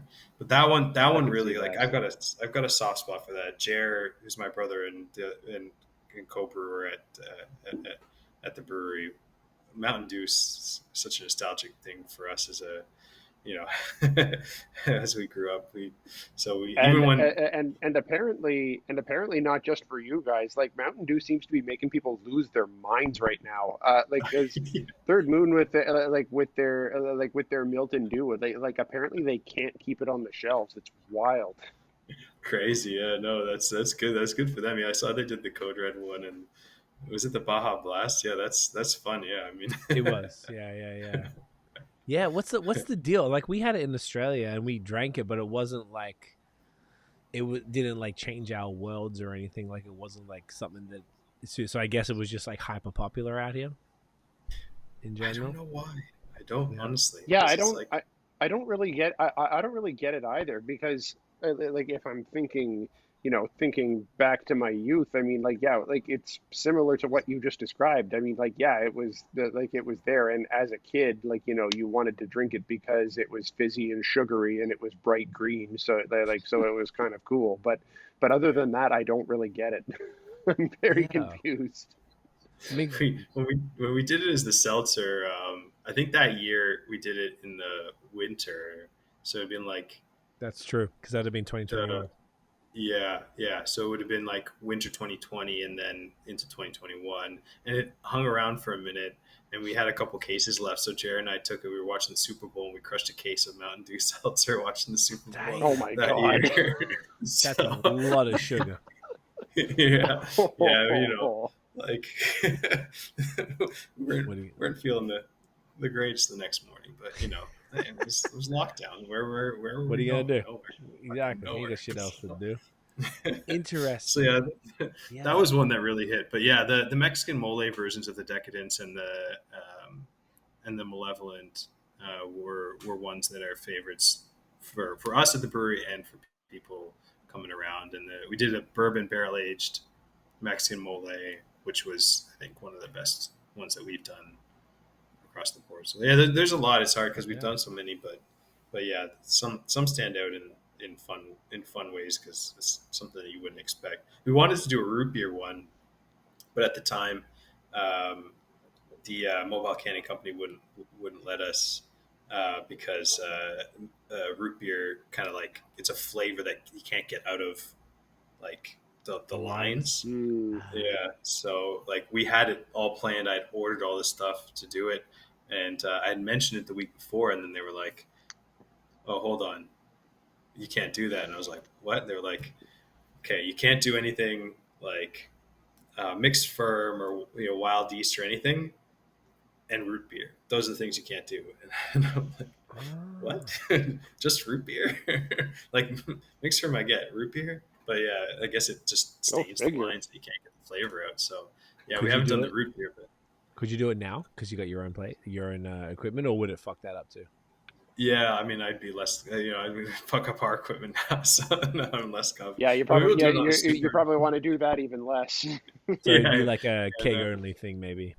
Yeah, I think we'll try it. I think we'll try it in a keg, and we'll see. How would it ruin the lines on the keg? Honestly, it might, like the draft lines. So would that mean that you would have to only pour crazy dessert beers through that line, whatever one you put that on? It's our dessert line from now on. For that permanent. Jesus, that's so hectic. Now this is going back and making me think of the stout series from Halo, and I'm good. Like this is going back a few years now, but they did like a sarsaparilla I was about to say. Version of that at one point. Still have some of that. Yeah. That was bottled, that was bottled though, of course. But I mean, that's still going through a line somewhere. That must have that must have given them some trouble. I guess sarsaparilla is probably the same, right? Same herbs or whatever is in it. You think that's what it is, right? Yeah, because like what else is in it, right? Would it be the dark? What makes it dark? Is it just like a food coloring?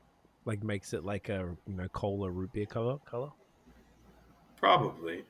But then food colorings don't have flavors. So it could just be those, like, we did this thing with A&W in like 2017. They flew us to Winnipeg and we had to do this ad for them where they made us recreate the root beer. And all the shit they have in it, like licorice root and all this different herbs. There's a lot of herbs in it. Like you actually don't I didn't know. Because root beer wasn't popular in Australia growing up. It wasn't much of a thing. So I started drinking it here. Like it took me a while to like it. So it could even just be it's just so much stuff in it, plus the coloring.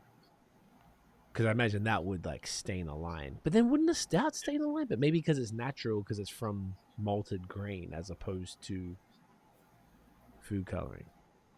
Maybe we need a Cicerone to explain. Yeah, I'm not sure. Yeah, because we did cherry cola, and you'd think that the coloring would be the same for cherry cola. So it must just be the flavor. So it must be that. Should get to the bottom of that.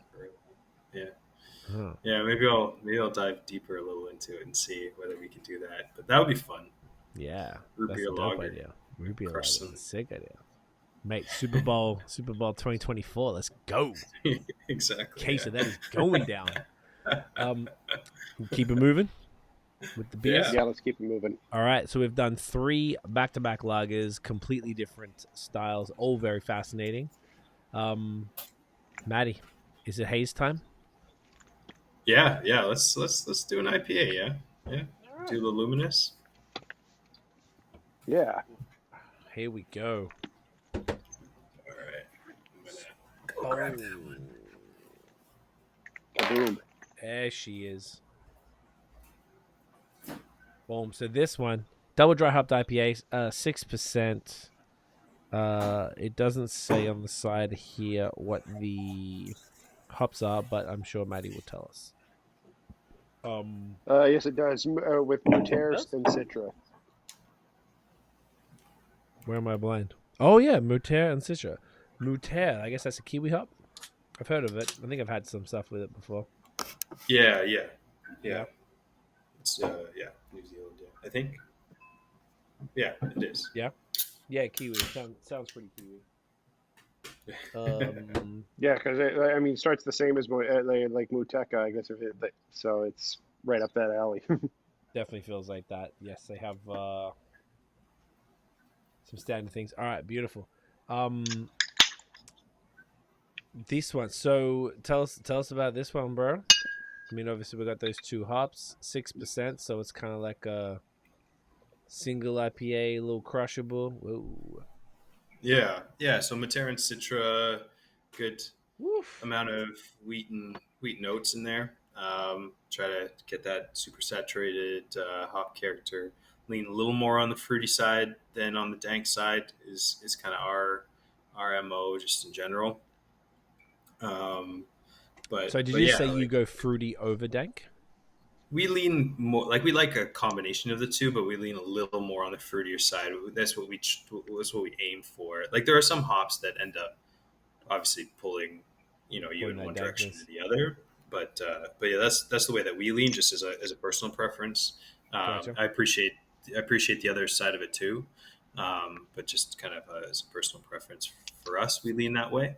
Mm-hmm. But yeah, bunch of oats, bunch of wheat, and as much saturated hop character as possible. We are are kind of going through a series now of like bringing in some of the more. I think one of the next ones that we're doing is we'd worked with Nectron a bit last year, but Nice.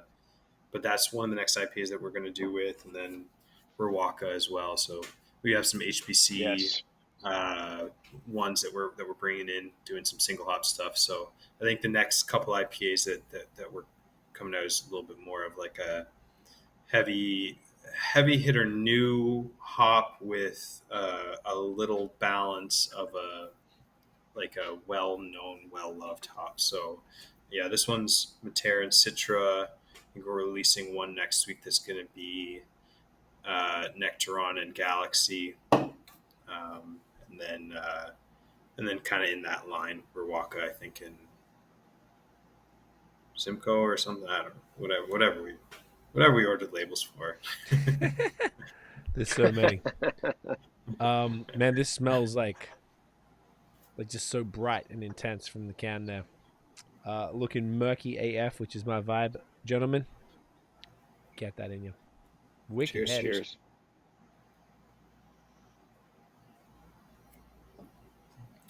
I like those glasses. Yeah. Have you seen they're called Hayes House glass from the Wheeled Brew in Barry. So they're Oh, really? Shouts to Evan. Yeah, Evan Champion. You know the Wheeled Brew, the store? Yeah. No, Yeah. we supply to them too. Evan's a G. Yeah, He's made a bunch of glasses. Oh shit! All right, Yeah, I'll have to very get my cool. hands on one. Yeah, they're super Yeah. sexy. In and, addition, like, in addition to that orb one, they've also there's also this wavy one. This year's my favorite. Oh shit, that looks cool. It they looks look cool for it looks photos. dope in photos. Nice, Yeah. nice. I feel like people always mention it, and their brand's called Hayes House. So like he's, obviously I'm not surprised he's getting your stuff in there because it's right on brand for him, and I guess he's like designed them with like a glass blower to be, made specifically for the style, which is pretty sick. So they just look cool in the photos. Oh yeah, and in fact we had a haterade on the episode that we did with we him. did. Yes, we did. That's what it was. I was thinking about that before when we were talking off air about the haterade. I was like, yeah, we did have that there. Yeah, we had the Glacier Frost. Oh, nice. Yeah. That was a fun one. That was fun. So he's a big fan of you guys. Obviously, who isn't? It'd be crazy if you don't. It means you don't fucking know what's up. Dude, this is great. This is sitting on like about a month old at this point, which is great. I feel like there's because it's so bright. Is it like a bit what's the word? Like just a bunch of hot burn. I love hot burn in my IPAs, and I find that's the greatest thing because it keeps them popping for longer. This is tasting like fresh and juicy, man. Yeah, I think there's a I see it too, and I think our kind of line of reasoning is like if you you can wait to package it when it's the peak, but then directly after that it's going downhill. You know what I mean? So like if you and you packaging can't, it and you really can't depend on consumers drinking this the day they bring it home. Exactly. Yeah. We see, and I get. I mean, I'm the same. Like I buy stuff from places and I drink it like as soon as I as I can, but like it's the whole thing. Like, what is it? Like your eyes are bigger than your stomach kind of thing, right? Like you see it and you're like, oh yeah, I need that. But then like you don't have, the opportunity to drink it. And then you see like, oh yeah, it's a couple months later and you have this hazy thing that you were super excited about getting, and it's there. So yeah, I mean, like I completely understand it, but you see like, the reviews come in sometimes is like 8 months later and this can comes and you're like, okay. You're like, yeah. oh man. I get it, I get it. I mean, Why it we've happens. all done the thing before where our eyes are a little bigger than our fridge, but like 8 months is still That's pushing it. it. Yeah. But yeah, no, It that's happens. that's the idea for sure. Yeah. That's sick. Like a touch early, and then in that like first 2 weeks, that's when it's prime, and then it starts going down like slowly, but it starts going like it's. We try to can it obviously as well as possible, and make sure there's a little oxygen and all that stuff. And we've had some cans sitting around for 6 months, 8 months that like it's not as fresh as the day that it was canned, but it's not oxidized yet. It's not it's not to the point where it's even bad, let alone undrinkable. But yeah, I mean the sooner you can get one of this in you, the better for sure. But yeah, that's the idea. But yeah, this one we're on the end of. This was I think the fresher one that we haven't done one since. We did a double IPA. Oh, yeah, we did the double IPA that I sent sooner than that. But then we have the next batch coming next week of a new guy. So You guys are pumping out IPAs. I feel like you've always got like plenty of IPAs in different ABVs though sitting around. Is that I feel like you always try to have maybe like a single and a double. Yeah. Yeah. I think that's we want to make sure that there's a range, and like we do so many other things that it's hard to have as many IPAs come out. Like I really appreciate the breweries that can focus on that and do that. Like do IPAs kind of all the time, because obviously like there's so many permutations that you can do, and it's always exciting to try the new hops and new hop products and all that stuff. And I feel like even with the Muter, it's been a year or more that's been out, and we've worked with it a little bit, but it's the first time where that's kind of been one of the features that we've done in a beer. And it's nice when you can have other people that are focusing on that you can try, because we're keeping up with the lagers and keeping up with the sours and keeping up with the weird shit, and sometimes the IPAs like we still always have them, but it's not as much of a focus of like the core portfolio that we have, like apart from the True Serum, which is always like we're brewing that every couple of weeks, so It's good, man. I would like, yeah. In my head, I always just feel like there's just always something. But I guess that it comes back to sort of you've always got something you got the crispies, you got some hazies around, you got some stouts, you got some sours, and you got the whole kind of like the whole vibes out there. It's I feel like your haze as well has like a consistent, like if you drink it, you're like, this is a Rorschach hazy IPA, What is that I'm getting? I mean, is that the house yeast? Is that like a particular approach to hopping or something? Like, what's the differentiating factor there? I would say it's probably like 2/3 house yeast and 1/3 approach. Okay. Our house yeast is, I would say, is legit our house yeast now. We've been repitching for 3+ years now. And I feel like it's just, it lives, in our, well, wherever we kind of send it to live, but like it lives in our fermenters. It's acclimatized to our situations. I think it's our house yeast, and I think it ferments, in our way. And, it gives like a general fruitiness, but doesn't give too much of one. I feel like there's some yeasts that like will give like let's say a passion fruity vibe, and like you get that like across all of the different hops. So there's always going to be like Citra and Galaxy plus passion fruit or whatever, you know what I mean? Like it's like a very distinct yeast profile that you get like across the board. And I feel like And that's our not a yeast is, and that's not a mild that's not a mild flavor either. Where either passion fruit can be pretty overpowering. yeah, exactly. Yeah. Yeah. And it's one where you're like, oh, you taste the yeast like as much as you taste the hops, and we want, like, that's what we really like about our house yeast is that it, it gives that general fruitiness. It does like the protein, hop polyphenol, kind of perma haze, kind of biotransformation stuff. But it doesn't get in the way of the actual hop profiles themselves, and that's what we're looking to do. I feel like when we do a whatever hop it is, when we do a Citra beer, it's like I really like to get the Citra, like, and that's what it is, and so and same thing with Matera, and when we do the single hop ones as well. So I feel like that's kind of what it is. Like the yeast, I think, helps give it our approach. It's kind of like worked with us. It's one of those domestication or whatever the fuck kind of thing, that takes us in the direction that we go in the direction with it and want it to go, and then we hop it in the way that gets us that like specific hop character. Do you have? I don't know why this might be like such a like 101 question. Is it like the house yeast? Do you have like house yeast for the stouts and house yeast for the lagers and house yeast for the haze, or do you kind of like just rock the same shit? I imagine it's different, but yeah. So work? we have the pitch for our sours and lagers started as the same thing, but it's drifted now to so we use a pitch separate for sours and separate for IPAs.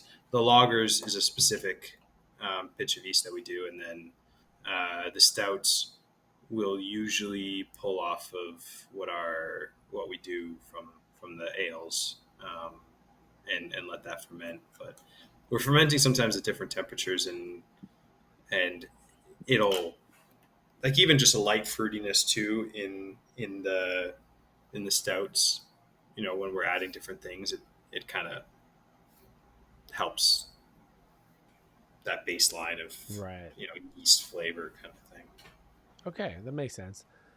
And then, like, say in the barrel program, I guess that'd be its own. Is that separate to say like a Decadent series, and then like the Malevolent? Is that the same-ish, or is it completely different approach? As far as the yeast we'll use our house ale yeast, which is the same as the yeast that we would use for IPAs to ferment the stouts. Gotcha. Okay. Yeah, because we find it gives like it like the profile that it leans towards ends up being like a full-bodied, full texture. Because like it's funny, different yeasts I've noticed, like it's not just the flavors that it creates through fermentation; it's like the texture that it creates through fermentation as well. Because like you can ferment a lager warmer with lager yeast, and it'll give you a fruity character, but it'll also give you a lager texture. You get those bigger bubbles. You still get like a little bit of a crisper, I think, texture. Like that's what we've noticed when we've tried doing that in like the cold IPA with the link up one, the one that we did. Which people still ask for that one. Actually, we need to do that one again. But no shit. That's sick. That was the first cold IPA you'd done. That was the first and only to this point cold IPA that we've done. Okay. But, people asking for cold. I was always wondering how people responded to cold IPAs, and it looks like so people are like would dig in. I mean, it was a damn great beer. I wondered what the general vibe was. If like how like brewed IPAs didn't last. That's why I was always like, I kind of like brewed IPAs. I always felt like they got fronted on heavy. Yeah. I think they were coming up. I think still a little bit on the front end of hazy IPAs, so it was almost a bit of a competition. Versus now, I think hazy IPA is so ubiquitous that like cold IPA is not a competition. So like people don't have to decide between the two; they just can just like what they like. Same thing with how West Coast IPA is coming back around too, right? Because like not no one, but most people who like hazy IPAs are also liking maybe like New World West Coast IPAs is not like they have changed a bit from what they were. It's like a reimagination of a West Coast IPA, which we're you know culprits of also with Well, you're the preaching to the resurrection choir we on that. did. Oh yeah, I was about to ask about that because I saw that recently. So Nate and I, we did a full Yeah. episode. We love West Coast IPAs, and I saw that you guys dropped one. I want to say maybe in the last month, and it Yeah. was super hazy. But it was the. Do you want to explain what you did? Because I'm actually really curious. Because like the Yeah. new world, the old school is obviously maybe the more malt forward.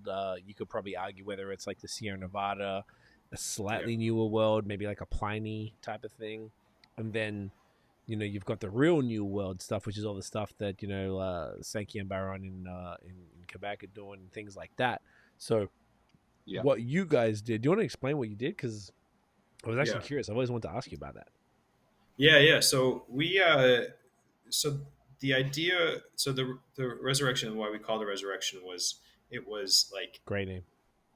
what we had originally planned to be for our like flagship IPA, and then like in the year leading up to us opening the brewery, I think us along with a lot of other people kind of discovered and fell in love with hazy IPA, and we pivoted just before. But we had this beer that we were piloting like up until opening the brewery, or up until a couple months before opening the brewery, that was like Simcoe Centennial. It was like Pliny-esque, that like piney but like fruity, clear West Coast IPA. Mm-hmm. Light crystal, super super light crystal, a little bit of Munich, some dextrin malt. So we took that recipe pretty much unchanged with the water profile and everything. But we thought for the first go around, let's try fermenting it with our house yeast colder, and see, because we just I was curious about how our house yeast would react to a cold fermentation, hoping that it would clear. We conditioned it like for a couple weeks before we dry hop too, to try to drop all the yeast out, as well. And I think there was still just enough protein in there that there was like a biohaze that was created through the fermentation, that as soon as the hops hit, like it stayed hazy. So if I were to do it again, leaning full into the West Coast, I would change that. But it ended up being like a West meets East Coast IPA, like the pininess, light fruity, still dry, and it still fermented very dry. The kind of character that ended up having like the hazy and the slightly more full body than probably what would be traditional for that style, or even for the new age versions of that style. But I mean, it was super popular. It sold out real quick. So, I think the West Coast back, Let's go. but also I think people like dry beers too, though, right? Like people like dry beers, people like sweet beers, people like everything. Yeah. That's what it is. Oh yeah. I think there's a bit of a maybe a bit of a learning curve for the West, which is probably why a lot of breweries aren't doing it. There's going to be the cats, maybe like us, who have been in, if you've been into beer in the pre-2015, really is all it would take to have some sort of an understanding or exposure to an IPA. Wasn't a West Coast IPA. It was always an IPA. That's all it was. And then it's sort of like doing this little mini comeback, like you were saying. But I feel like it's like hyper specific still. Like I don't think it's really penetrated the the zeitgeist of IPAs in general, or at least the haze. Like I don't know if people are clamoring for it. There's definitely more of an interest, I guess. But And there's also still that like that kind of stigma, like we've often talked about before, of when you hear people say like, I don't like IPAs or I don't like hoppy beers. Generally, what they're referring to are West Coast IPAs. Like, as we know, because they're the ones that that are tending to be that more that like with that like that much more pronounced bitterness as as being part of the defining profile. Mm-hmm. yeah, Not it's the and not to say that and not to say that there aren't the hazies that that have that too, because that like New England IPAs have like as a category and as hop profiles have expanded on it, have become so broad that even a hazy IPA can be more bitter than some West Coast IPAs these days. But even still, that's kind of more what they're generally referring to. Yeah. For sure. I feel like the beer that you guys did, to me, when I saw it, I was like, "Oh, this is cool," because I've had a lot of like East. I would consider East meets West, where it's maybe East in appearance and it's a little more juicy, but also it has those West Coast hops.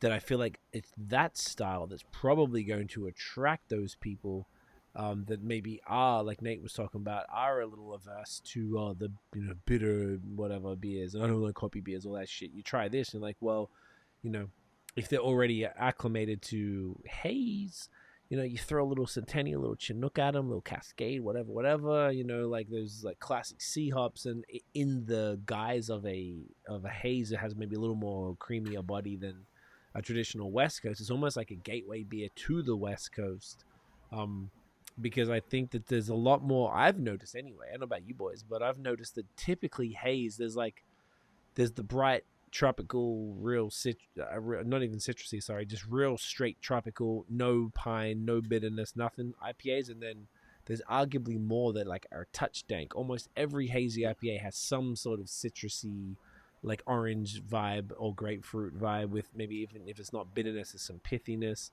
that isn't that far away from a West Coast. So it's like it seems that like if you're drinking enough hazy IPAs, you would have been exposed to at the very least a few of those hops, whether it's Cascade, Centennial, blah blah blah, that hopefully would get a noob who hasn't been around for pre 2015 to all of that to be like, all right, well, I've had a million of these hazy IPAs. Let me try one of these clear ones and see what these old guys are talking about, And I just feel like it's interesting. I feel like it just keeps I think West Coast is so important. Like Nate and I are just evangelists of the style. I just feel like it's it's like such a cool balance, and I love I don't know how you boys feel.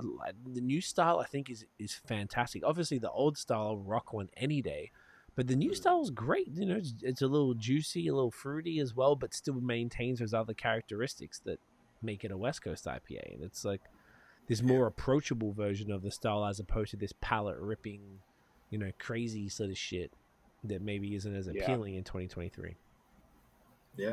What I'm really here for most in in kind of the newest wave of West Coast IPAs, and of course St. Barona, that like are the absolute kings of this. It's like I love a West Coast that brings big, huge, sticky, sappy, resinous vibes to it. And that's something that they bring in spades, especially with something like their double West Coast, like Sequoia. That's one of the absolute best, for bringing that. Oh, Sitka.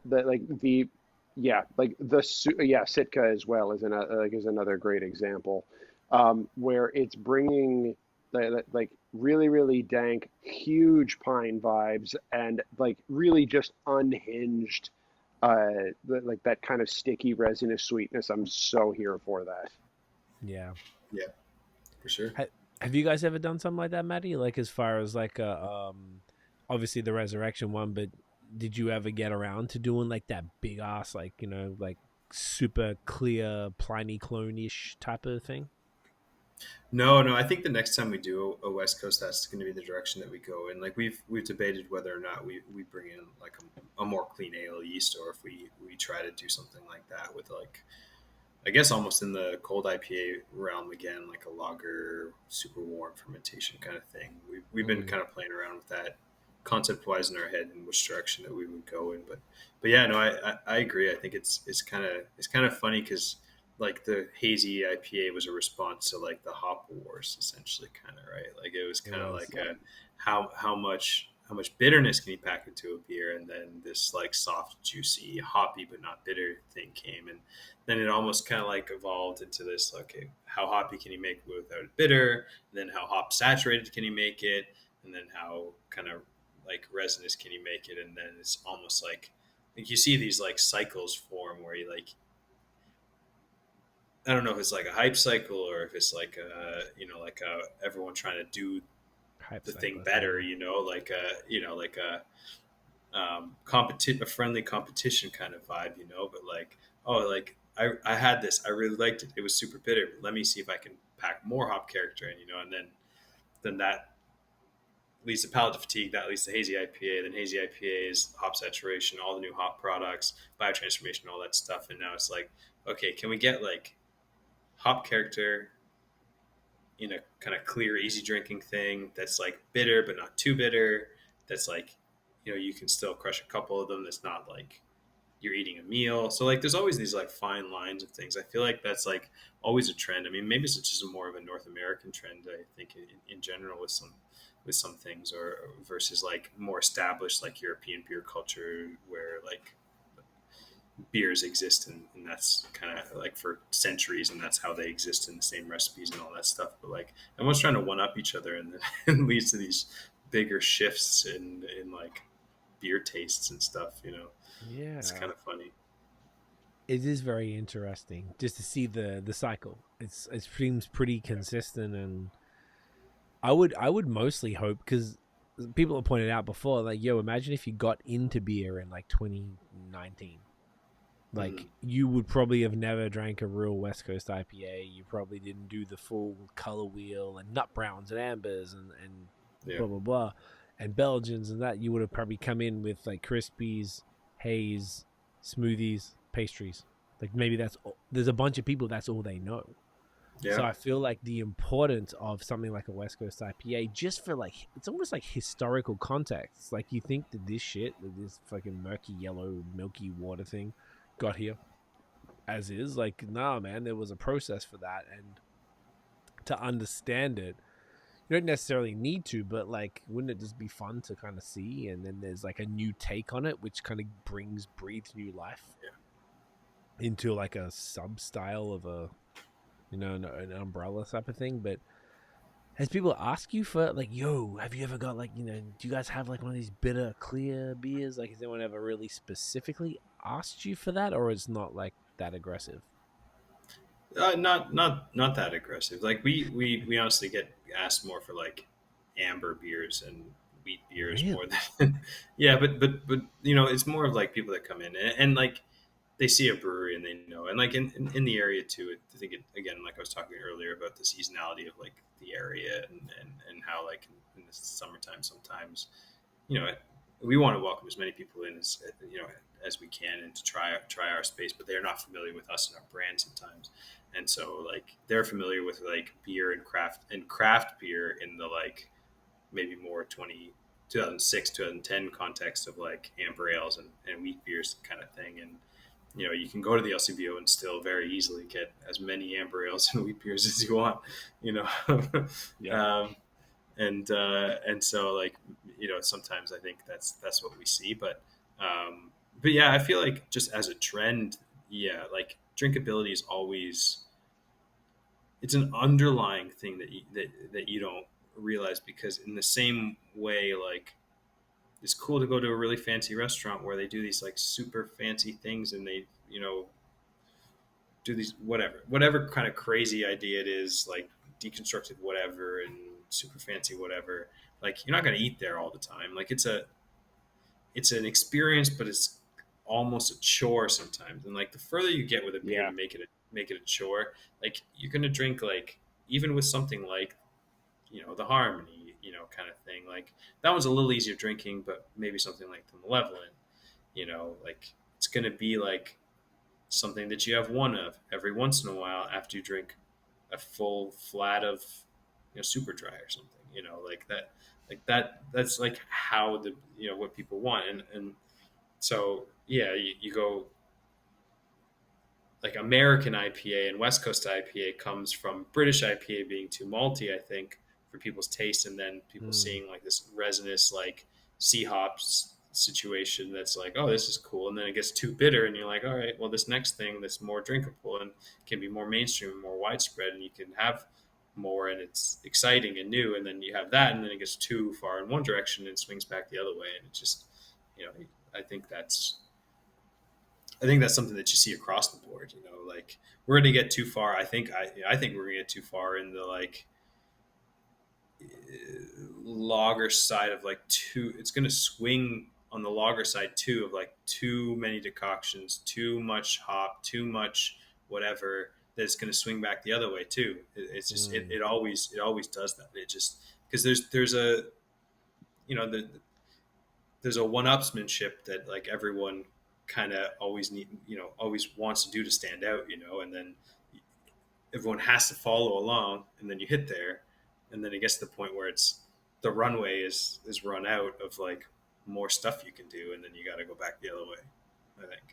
I think that's what we're seeing with the West Coast IPAs, because like in some ways they are easier drinking. Like I think like the hazy IPAs that are like the lightly fruity, not too full body, like not too bitter. I think those are really easy drinking, but so are the West Coast IPAs that aren't too bitter either, and aren't too resinous, and aren't too, it's just in any style you get things that like I think are easier drinking, more. Yeah. I don't even say mass appeal, just like more, like reach for that More subconscious. refined even.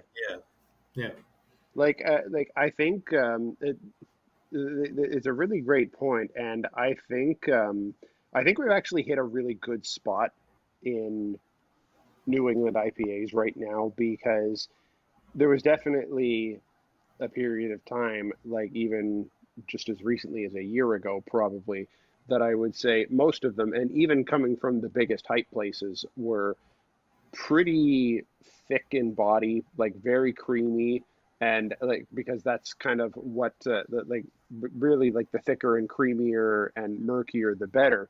But where I feel like it's really kind of taken a step up in the last year or so, um, and I would very much include something like Luminous like amongst this, is the body has been really, really dialed in from the folks who take haze seriously, and like especially from a lot of the breweries who really make it kind of their core offering, is that body has really been dialed in, and carbonation has really hit the right point to kind of balance the richness of the profile. It's gotten it has not gotten lighter in body, but it's but it's gotten more refined. The carbonation is hitting the right point where it is still soft and smooth, but it's become less thick and creamy, and and a lot more palatable, so that you kind of don't feel like you've got like this thick mess on your palate, but it's still the same like soft, smooth, tropical thing that you expect from a really good New England IPA. And so that's kind of, I think, the phase in the pendulum of where we are in New England IPAs, at least right now. I don't know if you agree or not, but that's my impression. No, for sure, 100% I do, and like we're finding this with our double IPAs too. Where like we swung towards the thicker, full body, juicier, like slightly sweeter, more saturated hop character. And some of the double IPAs that I'm really liking these days, it's not even that they're necessarily more bitter. They're just like we've been like pulling some of that like extra protein, like texture profile, like dialing it down a bit, because like I feel like some of those double IPAs is just like kind of easier to drink in that way. So yeah, no, I find that that's something that I'm seeing where you can still get like full hop saturation, you can still get that fruity character, but like it's easier to drink. I mean, I guess it just comes down to that. Yeah, Like it's easier to absolutely drink. it is. You know what I mean?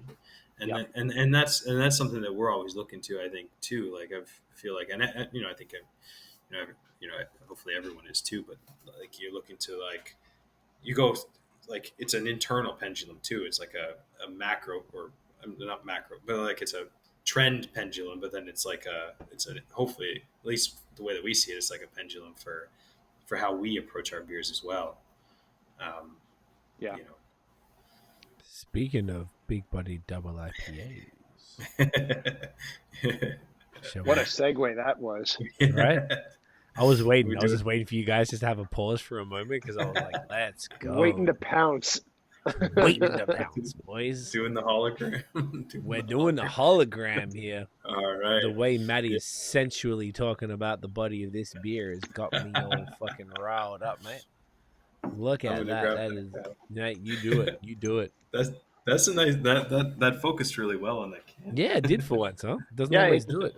it sure did, and and I think his background lighting really went perfectly with it because he's got the Yeah. purple and the blue. It's Yeah. it's just really lining up really nice. That's Funnily true. enough, Yeah.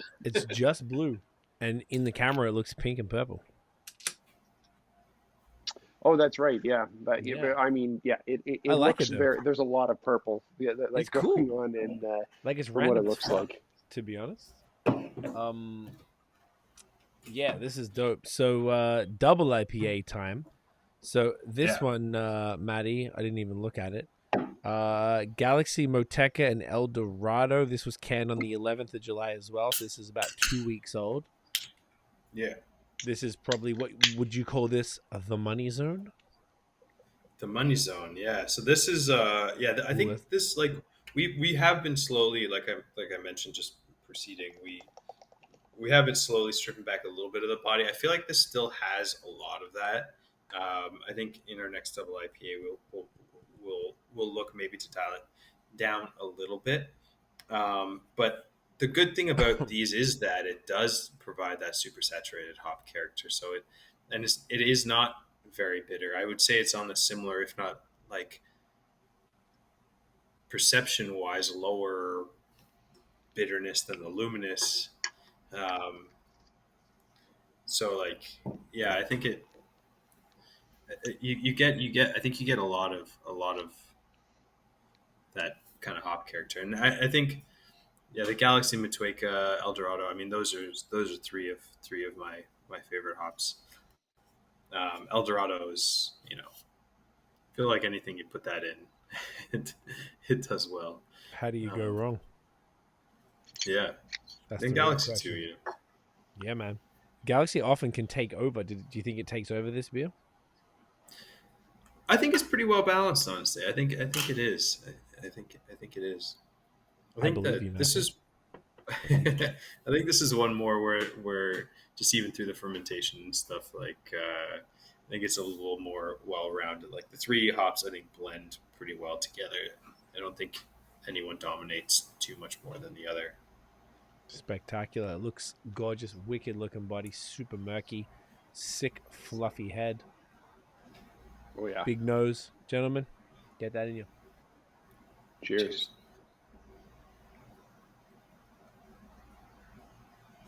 I see what you mean about the body. It's like, it's Mhm. still big and bold and thick and like exactly what you'd expect, but it's not like a meal in a can. Mm-hmm. Yep. So that's due to a malt adjustment then? Is that what you were saying before? Or like, Yeah, we're slowly like. I mean, I feel like a lot of people probably approach it this way. Hopefully, I mean, this is how we approach it. Just kind of over time, we'll like we do a batch and then we see what we like, what maybe we think we can improve, and then we'll tweak over time. But like depending on what it is that we're liking at the time and what it is that's popular at the time, like we'll or like what our customers are telling us, too. We'll tweak over time too. So sometimes we go for the fence or something completely different or relatively different, like Resurrection or Harmony. But like something like this will like, all right, well, if we had like 4 bags of oats in this or whatever, we'll do 3 or 2 the next time and then see where it goes. If we were trying to get it a little bit drier, a little bit less full bodied, where you still get some of that hop saturation or like a lot of that hop saturation, but it's not too much, because like I think some of the appeal of a double IPA is, like, I don't know, this is like art versus everyday thing, right? It's like, can you do this for the sake of doing it, or do you do this for the sake of like people wanting to see it, hear it, eat it, drink it, whatever. You know what I mean? Like, I know exactly what you mean. It's I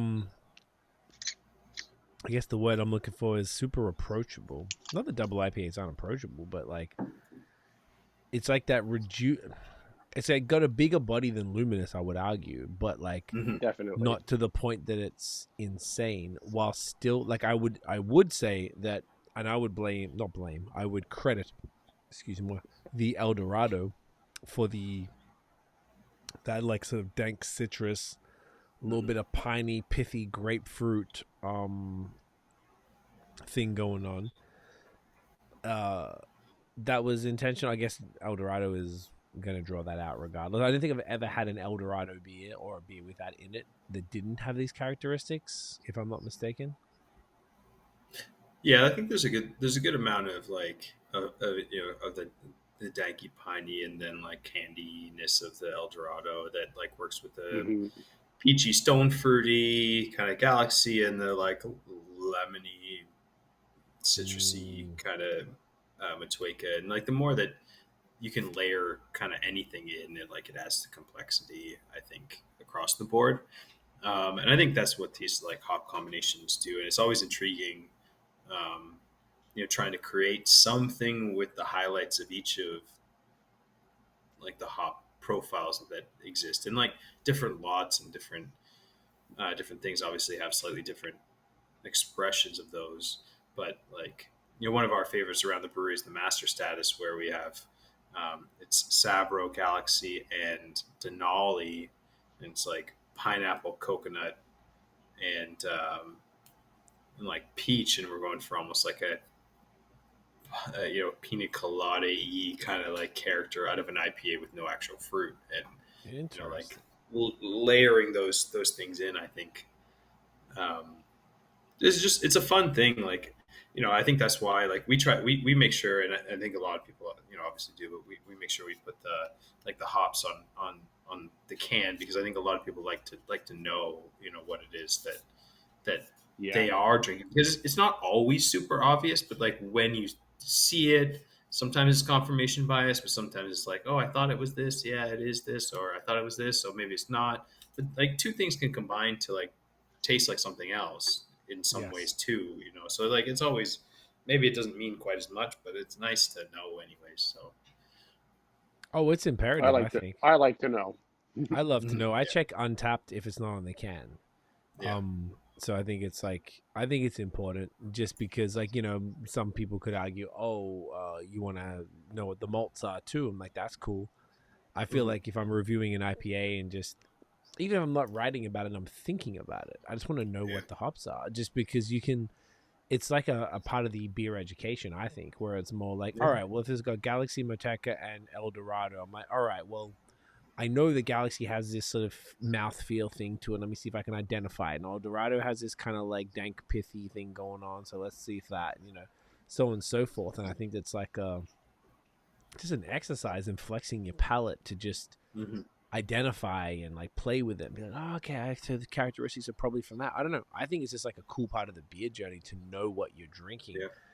Just in the same way that maybe they would, if you're drinking a wine, with this particular thing, and they would talk about this grape grown in this terroir in this year, there was a dry summer, so that resulted in XX flavors and blah, blah, blah. Like it's not too dissimilar. Fortunately for us, the hops are a little more consistent than grapes. Yeah. But yeah, I just think it's a part of the drinking experience that, I think it's part of the fun. Some people could be like, cool, man, it's beer, whatever. No problem. But like, isn't it dope that you can know that these little relatives of cannabis that grow on these vines that you chuck in this shit to keep it, like, make it last longer, but also give it flavor, all deliver different flavors, and there's different types that these like fucking herbal cats have like worked on for a decade, and to like hybrid shit and blah blah, blah. I don't know. I think it's fascinating. For sure, yeah. I think it's one of those. I mean, like we mentioned a couple of times, the choose your own adventure thing. I think because like some people can like, you can just like open a can, drink it, like it, great, or like we put it on like super side tiny text, like Mm-hmm. however, if I can get this straight in the There picture, she like is. There she is. you have to find it. It's there. It's obvious if you're looking for it, but like you don't have to look for it. You can just open the can and enjoy it too, right? So it's kind of Correct. like if you're looking Whatever for it, like mood. that's kind of always how we'd approach things with the beer. Like it's as complex as you want it to be. Like it doesn't. Some of the stuff like hits you in the face, like the strawberry, in the harmony, like kind of hits you in the face, and like it does, because if you're eating a strawberry, cheesecake, mochi, the strawberry and cheesecake's going to hit you in the face. I mean, that's the idea behind it, right? Like that's but like with the lagers, with the pale ales, IPAs, that kind of stuff, like you want someone to be able to think about it as much as they want to think about it, but not have to think about it as little as they don't want to think about it. Mm. And that's how we've approached it from, you know what I mean? Like drink it, think about it, or drink it and don't think. Whatever. I like that though. It's cool that people have the option, and you can learn as little or as much as you like about it. Just the fact that it's there, and obviously that not every, every drinker has rocks with Untapped. We've talked about that at length. Like Nate doesn't use Untapped. I use it because it helps me keep a record of what I'm drinking, really. And I find it the most easiest. Not all breweries, do this. Put it to the side. So if I want to learn a little something about the beer, more often than not, it'll be on Untapped. So I'm able to find out that information for my very brief review, which I don't know. I like to know if I'm drinking an IPA, knowing what hops are in it. As far as any other style, at least an IPA, I think that's probably by far the most important thing I need to know about that beer is what hops are in it. Yeah. Because that will dictate the front and center flavors. Obviously, it's not everything. The body, the yeast, the blah, blah, blah. There's many other factors, but still the hops are the primary thing. So, yeah, it's cool that people, like you said, choose your own adventure, know nothing, who gives a shit. It's cool. It tastes nice. Let's drink it. Or, like, let me think about this a bit. Or maybe we all chat about the beer and stuff. So it depends what the vibe is. At least you've given people the option. Yeah, when I was like homebrewing, getting into beer and all that, especially when I was, traveling for work before we were opening up the brewery and I was homebrewing. I mean, that's 100% the information. Every place that I would go, every new brewery that I would go, and every new beer that I would try, I would search that information, because like that's what you're building that like memory bank of. Yes. Like you're like, oh, this is this beer. I really like this. What is the hop? Oh, it's a single hop Mosaic beer. Okay, this is how Mosaic tastes. Then you go to the next thing, and then you're looking like, oh, okay, well, I think this is how Mosaic tastes. Let me try the next beer that's a single hop Mosaic, and I want to try that. And I'm going to see like confirmation, memory, like it just builds. And then like the more that you know all these ingredients, the more that you know all the permutations and combinations of things and how they interact with one another. Like if that's what you like to do, and that's what I love to do, then like I think that's huge, like that, and I think that that's I think the only like if that information wasn't out there, I don't know where I'd be, because like I'd have to try everything. I would have to try every single thing on a homebrew scale myself, and see the result of the flavors without having any context. Yeah, That's such a good and I point. feel like as a consumer, you could have even less context to go off of, because you wouldn't even have your brewing experience to go off of, right? Like, Yeah. as much as there's a lot of confirmation bias that goes on with these things, and your palate can definitely be prompted by descriptions that you have of it.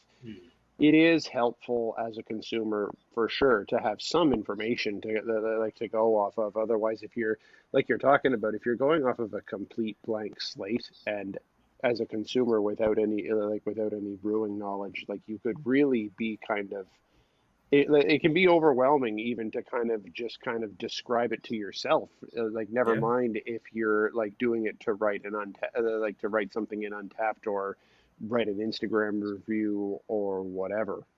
It's Yeah. like cooking, I reckon. Like if you Yeah. think about it, like whenever you're making stuff, you're like, oh, this food needs this ingredient, because you're Yeah. familiar with what the ingredients are. Now, obviously, almost everybody cooks, and a very few people brew beer, but a lot of people drink beer. So it's like to be able to identify, I like XX and X. Like I know what I do and don't like in food, and I know what I do and don't like in beer, because I've tried so many different things and been familiar with them, whether it's as far as the hops, whether it's style-based things, just knowing that, like, this is a wit beer with cardamom and fucking orange peel. I'm like, well, you know what? That's not really my jam. Sweet. But I do love a Citra Mosaic IPA. If it's got those two hops, then I'm all for it. And I think it's just like, isn't that the fun of craft beer, though? Like, I feel like if you don't care about that, then probably just drink domestic macro lagers. Like, craft beer is the inherent interest in what goes into it and the people, often the people behind it, and I think that's the beauty of the whole thing. I love third wave coffee. I know Nate is as well, and I imagine you do as well, Maddie. Like, I want to know where it's roasted, where's the roaster base, what's the single origin, is it Ethiopian, is it Colombian, is it Nicaraguan, whatever it might be. I want to know what those three, they always give 3 tasting notes. So whenever I buy I know that I'm going to brew it either on my Chemex or my mocha pot. So I'm like, you know, if I'm going to have it on the mocha pot, I'm going to probably mix it with oat milk. So if I mix it with oat milk, I can have a darker roast. But if I'm going to have it on the Chemex, I won't do that. I'm going to have a pour over. So then it's like, well, I can have a lighter roast. So it's the same type of like element. I just want to know what I'm consuming so I can customize to the mood that I'm in. And I can maybe have always 2 different types of roast on hand at home. Yeah. It's the same thing with beer. I can have all the different styles. I can have different types of lagers and different types of IPAs and different types of stouts and sours in the fridge to placate my mood. And I think that's the beauty of the 21st century, whatever we're in, living, where we're able to customize that. It's a beauty of something like craft beer, where it's very affordable, very approachable, unlike, you know, maybe sometimes wine is a little more intimidating and blah blah blah. Like, you know, beer is so dope, and if you just have a rudimentary understanding of, forget about the malts, just the hops, just so you know what you're getting yourself into, and you can be like, I'm a Rorschach. Oh, they got a Mosaic single hop IPA, well, I'm gonna rock that, or whatever. They got this El Dorado, what the fuck is that? Let me try that and let me learn about that hop. I would imagine that would be probably what a lot of craft beer drinkers, whether, you know, whatever, regardless of experience, would hopefully be thinking. So it's, yeah, never thought about that before. Yeah, for sure. Yeah, no, I think like the feedback. Go ahead, sorry. No, go ahead, Matt. I was just gonna say the feedback loop on cooking is a little bit shorter, right? Because you're making it, and good point. You're turning it over quick versus like brewing and trying. Although I guess if you're trying different things, maybe if you're a consumer, it's a lot shorter. But if you're a brewer, then yes, it's significantly longer. Yeah, when you're trying, But I just meant more like along the lines of like when you're cooking for yourself, or you're starting to cook for yourself the first time. You know, like you move away from home and that kind of stuff. You know, like you're like, oh, I'm just learning like. Kind of like, what do I like? How impactful salt is, you know? like oh, this is missing something. Like, oh shit, salt, fuck, you know, like that kind of stuff. You know, like No, that's it. Go on, Nate. What were you gonna add? Oh, I was just going to make a dumb joke about you being a coffee nerd. That was not really productive to the conversation, so let's just move past it. I love non-productive jokes. Make fun of them. You're a coffee nerd too. Shut the fuck up. It's no, like, I know. It's like, it's cool though. Like, as much as it's like there's the snobby aspect to it that, like, I don't know, I can't bring myself to go to a Tim Hortons anymore. Like, I could do it for a little bit. I can't do it. I can't really drink macro beers very well. Like, I went to the Beyonce concert in Toronto recently at the Rogers Centre. I heard later that there was on the other floor you could go get craft beer, and I didn't know. So I was drinking, there's a Mill Street, which actually wasn't that bad. It was a Mill Street, I think it was called Blue Wave. It was like a IPL or something. Wasn't horrendous. It was okay, but I really struggle with macro beers. It's just really, truly not my thing. Like, I've tried like I said, I was at it earlier on, mate had a poker night, and he was having us over because he had his daughter's first birthday, and all these people brought all of this beer for him. Some of it was macro, some of it was like Steam Whistle and BAOS and blah blah blah. And one of the things he had there was Miller High Life. And Jeff from town was just telling us on the pod how much he loves drinking Miller High Life out of the bottle on his driveway. So I was like, I want to try this Miller High Life again. It's been years, and I was like, nah, not for me. But I like the craft version of it. it's just that I just don't particularly have a palate for macro beers. But the point was that I'll continue to try them because you never know. Like maybe I'll be like, oh shit, that PBR is fire. Unlikely, but could happen. And I just feel like that's the fun part of all of this stuff, is just discovering what you do and don't like by just trial and error. There's no like rule to it. There's no, remove any snobbiness. It's just more like, do you like it or do you not like it? And you need to learn about the, maybe on a lager, you don't need to know too much about the ingredients, just maybe the style, to know that a Pilsner is different from a Mexican lager, that's different from an American light lager, blah, blah, blah. And then, IPAs, and there's West Coast, and there's haze, and there's pale ales, and blah blah blah. And just to know about it, like kind of fun to like, I don't know, learn about some shit and just get into it. For sure. Yeah, I mean, I'm honestly into whatever information that the brewer is willing to share. Like whatever they think is important about the beer, no matter the style, it's interesting to me. Like when it comes to the lager, if the hops are less important to the to the end product, if there's something special about about the malt that they chose for it, if there's something special about about the decoction process, if there's something special about the yeast, whatever the person who creates it thinks is important, I want to know about it. It's that's like you were saying, where like the hops, when it comes to IPAs and shit like that, is really it's core to the end result. But with all of the different styles that there's different things that really make the beer in each different style. And whatever the brewer says is like what they think is important to share, I want to hear about it. And that speaks to the consumer education piece that you were just saying. Yeah, man. 100%. For sure. I need to piss heavy. Do you guys want to keep talking, or do you want me to pause this? Because I know I can pause it, and then we can all come back after taking a piss. How do you feel? No, I think we can keep talking. Maddie, you good? Yeah. All right. I'll be back in a minute. You guys keep going. I love you. Love you too. Yeah. No, yeah. Love you too. Yeah.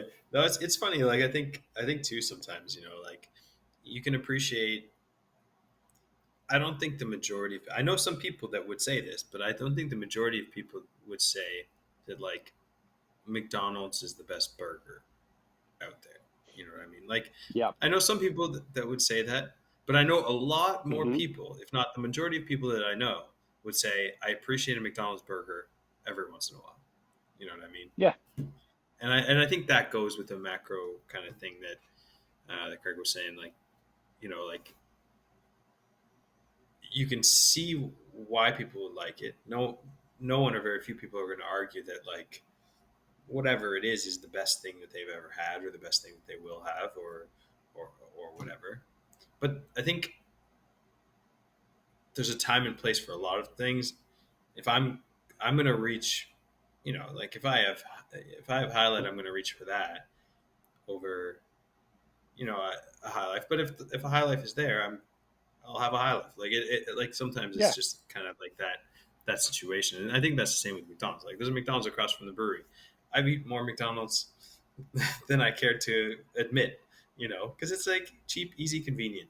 It's nice, sometimes, and it's 100%. It's nostalgic probably more than anything. And I feel like maybe we're going to see a trend with some of the newer, younger people coming into beer and coffee and everything about I know people who've never had McDonald's before. I don't know how they've never had McDonald's before, but I know people who've never had McDonald's before. I know people who've never had High Life before. That I believe a little more than McDonald's, but still, sure, yeah, like no, it's true. And High Life serves its purpose in the market just like McDonald's does. And I've got a similar experience there. Like between my house and the highway is a McDonald's. So anytime I'm going out of town, if we need to be grabbing a meal for the road, like very often we'll end up grabbing a McDonald's burger Mhm. just because it's that convenient and it's reliable. We like, and Yeah. McDonald's serves that purpose that when you get something there, you're basically getting the same thing every time. There's no there's no variance to it. It's dependable. It's the same reason people drink Tim Hortons coffee is that you're getting the exact same product no matter what what store you walk into. It's the exact same reason that people are reaching for High Life or whatever or whatever it is that they do. It serves its purpose in the market.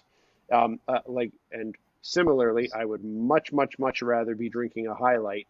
I would much, much rather be having a burger from from an independent burger joint that I know in town, or a delicious smash burger at Rorschach. But like you say, a McDonald's burger serves its purpose every now and then. Yeah, exactly. Yeah, no, I think that's what it is, right? And like, you know, and I feel like maybe there's an element of nostalgia that kind of hits sometimes too, right? Like, I think Sure. that's probably why, I think that's why Mountain Dew, hits and is hitting now too in more of a way. That's a good Because point. like the Mountain Dew marketing when I was a kid was like, and I'm sure, for you guys too, but like, I just remember for myself, like, everything was Mountain Dew. Like, it's like Mm. do the do, blah blah blah, whatever. Like, Oh yeah. so you drank it, and it was like neon green, and it probably was terrible for you. I'm sure it still Oh yeah. is. Well, I mean, Guaranteed. it's neon green and it's packed with sugar. Like that's why we would go nuts for it as kids. But I think But yeah, yeah, that nostalgia value is like guaranteed. That's exactly why Jeff from town was talking about having a high life on his driveway. yeah. That's got to be it. It's it's there's there's definitely some nostalgia to that experience. There's no Hmm. question. Like, I don't think many people who had never had like Dunkaroos or Lunchables would ever be like, "This is great." But like, if I have it, I'm like, "That's great. This is great." Yeah, Never had Like, it's either, a, but I it, heard it about them. yeah, like we're having this absolutely this completely bland cookie dipped in not even vanilla, but just like plain white frosting with sprinkles in it. yeah, exactly. That's Yeah, what you're gonna give like, growing But children. as kids, and I wasn't allowed to have Dunkaroos as kids, so like the couple of times that I would like trade with yeah, friends for it, I would like lose my fucking mind. yeah, yeah. No, I didn't get much of that either. It was, the same thing like Smart. that, fruit roll ups, those kind of things. Like, yeah, it was a treat, right? Yep. But I don't know. In your formative years, especially when you're younger, it just hits that spot of your brain of, the reason why, like your brain's developing at that age, and you're like, all right, well, this is like a value thing, and I think that's why, like, when people who haven't had McDonald's, as an example, kind of what we were talking about, until they're like 19, 20 plus, have McDonald's, they're like, what the fuck is this? Yeah. Yeah. You know what I mean? When people who like, who had McDonald's since they were 2 years old are like, what do you mean? What is this? This is the like, It's everything. this is It's the quintessential cheeseburger. exactly right. But like, yeah, and then like, and that's, I think that's part of it too, right? So like, that's where some of these legacy brands, like do well, like it just, I don't know. But that's, Yeah. this nostalgia of flavors across the board, and we lean into that, for ourselves. I mean, the peach rings, which I'm guessing is one that we'll try. We'll try soon. I say we do that right now. Yeah, Yeah. is exactly 100% that. So Yeah. I don't even know if we had peach rings in Australia, but I ate them a lot here, and they're fire. That's So I like the kind of peach, that's like a premium that's like a premium bulk barn pick there. yeah. oh, I feel boba. like I don't know sometimes if you there's I some. don't know if you guys ever did this move of uh, like going to a bulk barn that's in the same plaza as a movie theater that like when you're sneaking candy in and so you're just getting like as big a bulk barn bag as you can, like peach rings and like the Coke bottle candies would definitely be Ooh, like in that mixed bag elite. that I'd be bringing in. Oh yeah, no, yeah. Sneak it in the pants, get it in the theater. Oh, man, That's I right. can't remember those days. Yeah, we didn't have bulk barn. Honestly, when I first I lived in Toronto in 2004 for like a year. Then I went back and I didn't move back till 2010. And I never even seen anything like bulk barn before. We didn't really have that shit in Australia. So I was like, what the fuck is this? This is amazing. You can get anything in a bulk. Post COVID though, it's disgusting to me because like any other filthy little animal can just put their hands on shit. I don't know, just like germ stuff, not even COVID related, but just germ stuff. Like that's filthy. But conceptually, it's genius that you're able to purchase just whatever you want in whatever volume. It's fantastic. And then yeah, like you said, go to the movie, stuff that shit down your pants. Let's go. Put it in your little hoodie, little pocket, because they ain't gonna search you like it's a nightclub. Or do they? Yeah, for sure.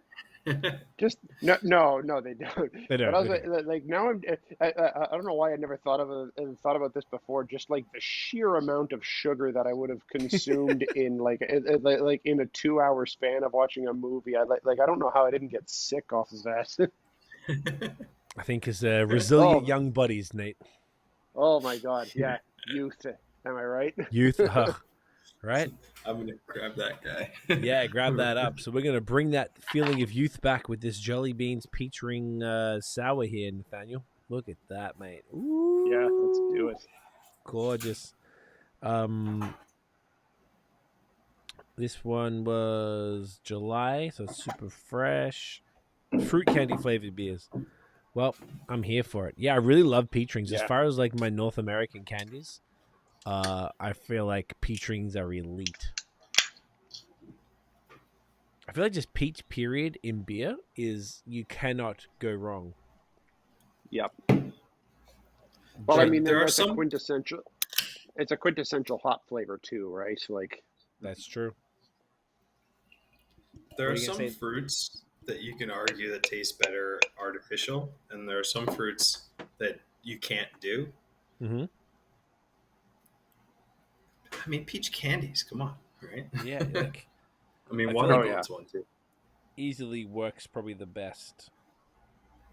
Um, as far as any of the candies, peach candies, I feel like artificial peach and real peach equally fire. Yeah. Peach is just an elite fruit. You can't go wrong with it. If I see peach in anything, I'm here for it. I don't know why. It's just like it's the best. Peach pie, like any sort of ice cream thing, like beer, candy. Let's go. Oh yeah. So this one specifically, Maddie, is this a series called Jolly Beans? Because I Yeah. don't think So I've had anything from this before. so this we just started for the anniversary this year. That We makes did a much more sense. watermelon one, and it sold out crazy quick. Not Um, surprised.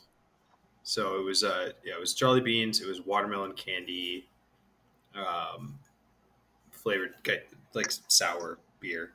Um, and I was surprised how quickly it sold out because like sometimes these things, like you never know, right? Like the matcha course. one from last year, I thought would like fly out the Fly. door, and it didn't. So like you never know, right? Because like sometimes people hit it. Sometimes sometimes it's just like how well we tell people about it. But that one flew. It was like I don't even know how long we had it for. It was real quick. And the licensees loved it too, and so we were working through the like production cycle, and we're like, we need to get Jolly Beans in the tank again. We need to get it in the tank. And then we thought like peach rings. I mean, that's the like you go to like we said, you go to Bulk Barn, and that's the how do you not leave Bulk Barn with a bag of peach rings? yep. You're Like making me want I to mean, make for a me, trip. anyways. Yeah.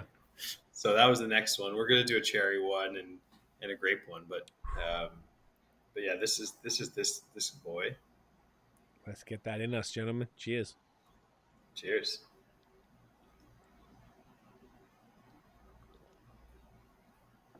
Delightful. That is Oh, way come less on. sweet than I thought it was going to be. Yeah, no, we don't want it to be like too sweet. We want it to be kind of like liquefied candy that's not like hard to drink, you know. Like, Yeah. Yeah. I thought it might have been less like, maybe I was thinking more like a smoothie. It's almost like what's the base on this one? it's similar to our hedonism base. Okay. Yeah. 6.5. So it's like, oh, that makes sense. How would you describe it? I don't know if I know how to describe this. Yeah. So there's lactose in it. It's like a kettle sour with wheat notes. It has a little, like a decent amount of sweetness from both the lactose and the perception of the sweetness from the candy. But it's still sour enough to kind of be balanced a little bit. But yeah, it's one, I think, where we've had this for, I don't know, what's the date? This was, I think we did July 4th. Fourth, yeah. So we're pretty much out of it right now. Like I think we sold it at cans already, and we have a little bit of draft left. It's really hit home in a way I feel like that lines up with the nostalgia element of something like a peach ring or the watermelon candy or cherry blasters or grape candy or like sour worms or Yep. like all of those things, Swedish fishes and Swedish berries and whatever the fuck. So I think we're just gonna have fun with this series, and we're gonna see what happens, because like, I don't know, I kind of want to do a Swedish berry one, because like that was my, like, I love the Swedish fish and the Swedish berry. That was one that was, I don't even know what flavor that is, honestly. It's like red flavor. Are they different colors? Aren't Swedish fish different colors?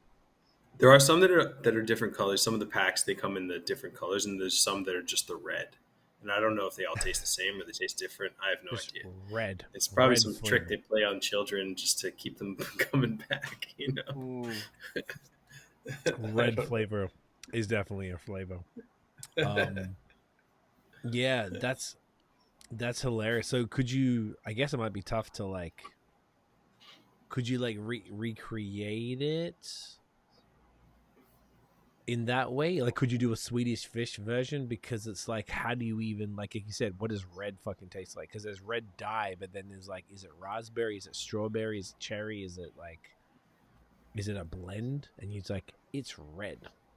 Yeah, I'll have to do a dive on sometimes Reddit and these kind of things are very helpful in figuring out what something tastes like, like, yeah, what does Swedish berries taste like? Like you know what it tastes like, but like, what is the, what it, like, how do you make that taste? I feel like it's like because that they're using artificial flavor, obviously, like they're using, definitely, whatever it might be. Yeah, interesting. So like the peach flavor in this, where does that come from? Is that from a fruit puree? Is it from literally chucking peach rings in it? Like, where is it coming from? It's a combination of all of it. It's peach, it's rings, and it's flavor. Okay. Yeah. Now I want peach rings, to be honest. Yeah. No, really I mean, it's that's like, sometimes when you're trying to make something that tastes like something, you need to use the thing that it tastes like. That's like we were saying before, man. And I feel like Rorschach is like I feel like that's really your ethos when you've got so many beers inspired by by these other flavors. And I think I think you really hit it with that. If you want it to taste like that thing, you need to use the things that make it taste like that. Yeah. And I think you guys fucking nail that all the time, and I love it. like C and I often talk about good innovation and bad innovation, and what the example that I always come back to with good innovation is is how is your approach to making beers that taste like other things, and I just fucking love that. Thank you. No, I really appreciate that. Yeah, couldn't Yeah. agree more. No, it's yeah. It's there's like you it's, we try not to reinvent the wheel, basically. Mm, There's the things that taste like the things that you want it to taste like, so use those things.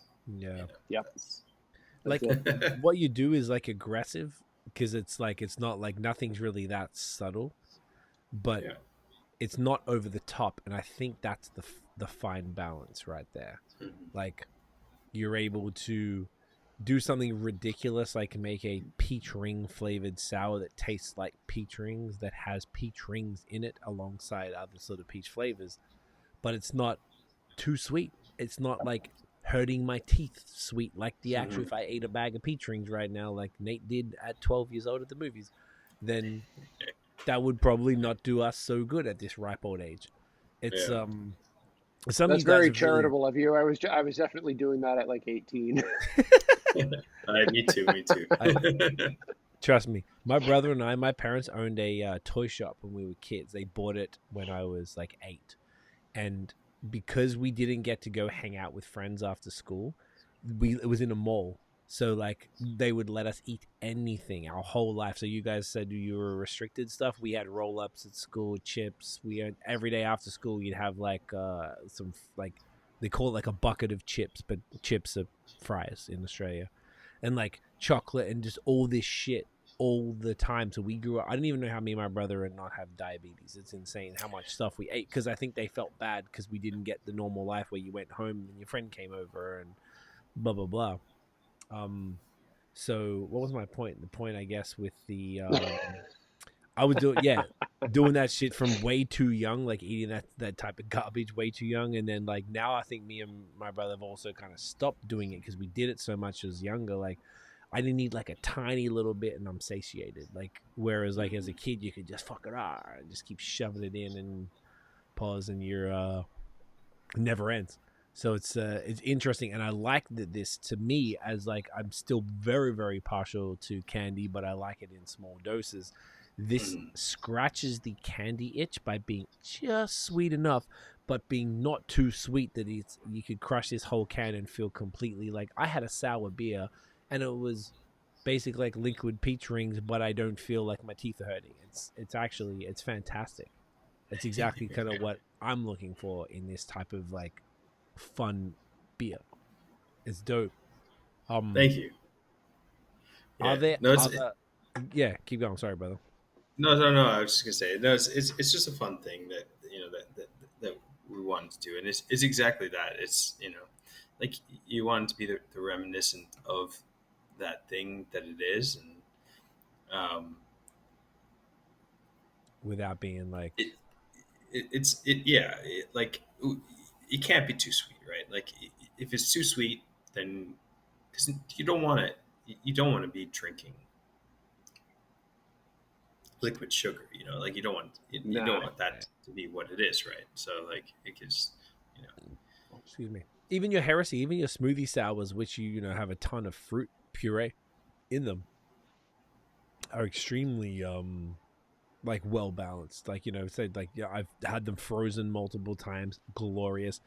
You mentioned this at the very beginning, but I remember specifically one Christmas I left a I think because like everything, the fridge was full because when we used to not live here, we were in Montreal and we stayed at my mother-in-law's house.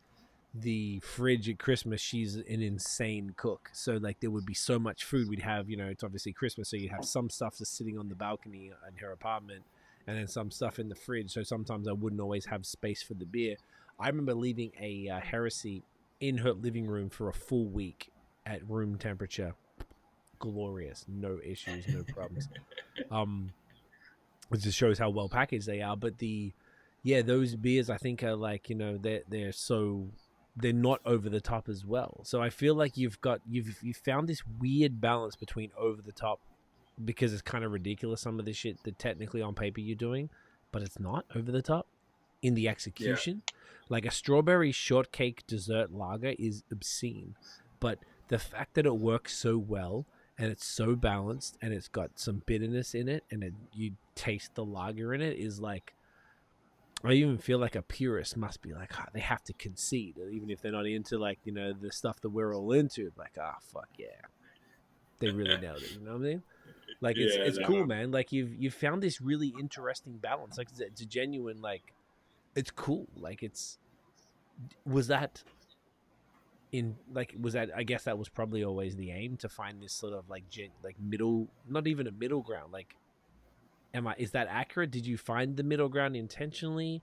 Am I grasping at straws feeling like that is like? No, that's exactly what we're like. That's exactly what the aim is, you know, like you want to, you know, with something like this, you want to taste like the thing that it's kind of supposed to taste like without being the thing, like without having to buy a bag of candy and eat the whole bag of candy, right? Like, but it's like the nostalgia of flavors, like our brain kind of comprehends things and brings it from like a varying stage of, you know, other parameters and brings it into something that we're familiar with. And I think that's something that like a lot of these flavors do, but like the very fine line of over the top and like not enough is the exact line that we'd like to walk, because like, and I'm sure, you know, there's sometimes that we've been over it and there's sometimes we've been under it, but like we try to walk that line because, you know, that's what makes it a drinkable beer. That's what makes an interesting beer. That's what makes something that you want to come back for. You know, that's what makes something like a Horchata dessert lager something that, like, you know, we can brew year and year and year after year, because like it's interesting and it's different, but it's something that you can drink. Like, I'm not sure if I've mentioned on the podcast before. I think I mentioned before though, as an anecdote, is like our first time we brewed it back in 2017. We had a staff party in the summer, and I was drinking the Horchata Lager, and we had it on tap. But I tried to describe it to people, but they had a hard time comprehending what it was. Not because, you know, of anything other than the fact that it's a weird fucking thing that, like, you know, is really different. And back in 2017, that was even more different than even what something that would be now. And so I was drinking it, and then I was like, it was a staff party. We were playing like beer pong or something like that. And like, I was filling the cups with, with horchata dessert lager, and people were like playing and drinking. They're like, what's this?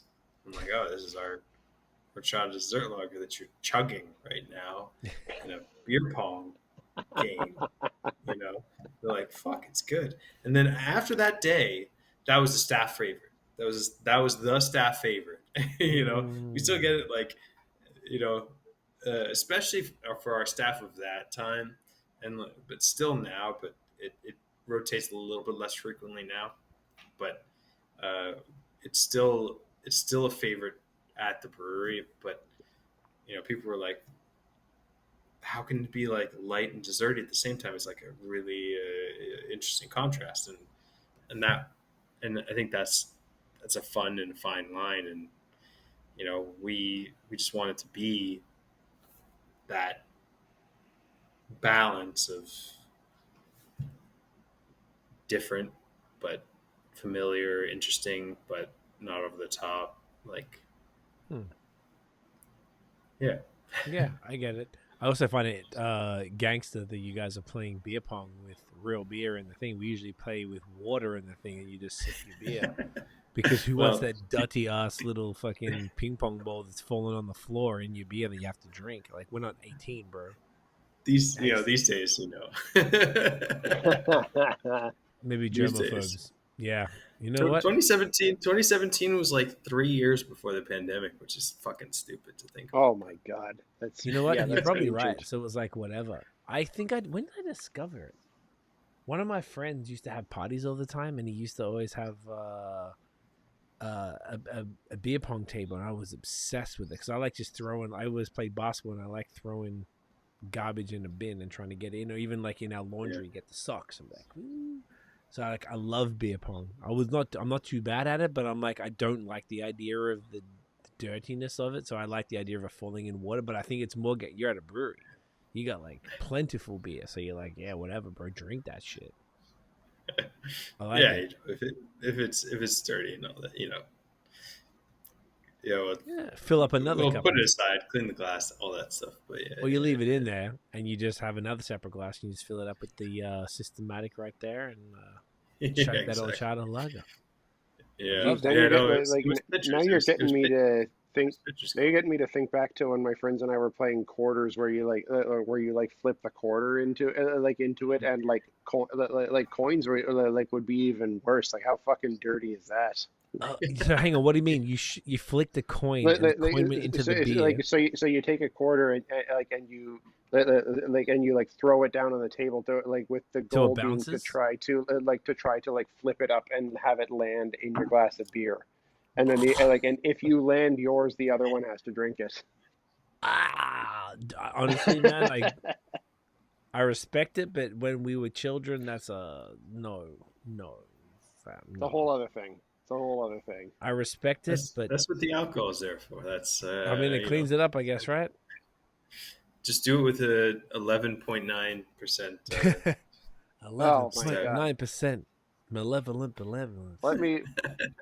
Let me be very clear. I do not play that game now at the age of 36, and I certainly don't do it. And I certainly don't play that with anything from Rorschach. I'll tell you that right now.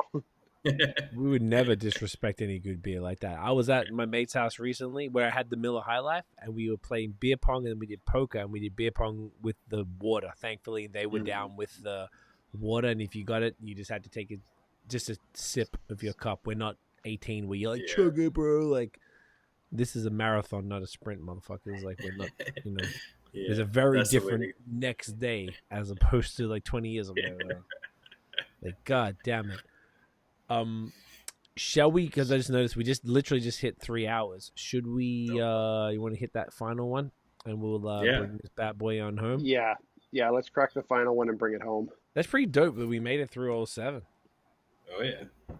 I think this is the most we've gotten through in one podcast, at least since I've been doing them. I don't recall more than 7. I feel like usually 6 is. I don't like recall the more top than end. 6. I think more than 7 6. is Sorry, actually the most.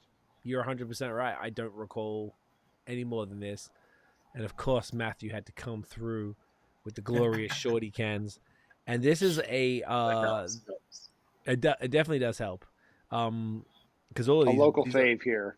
A local fave. This is something that is a series that you guys have come up with that is super fun. I recall you did an early 1 or 2 last year. Then for Pride Month in June last year, you did like 6 of them bad boys. And now they've been pretty regular ever since. This is your fantastic series, Haterade. Come on. There she is. I'm going to grab that guy. Yeah, perfect one to end the night, I think, with some electrolytes in there, right? So literally makes for a good morning.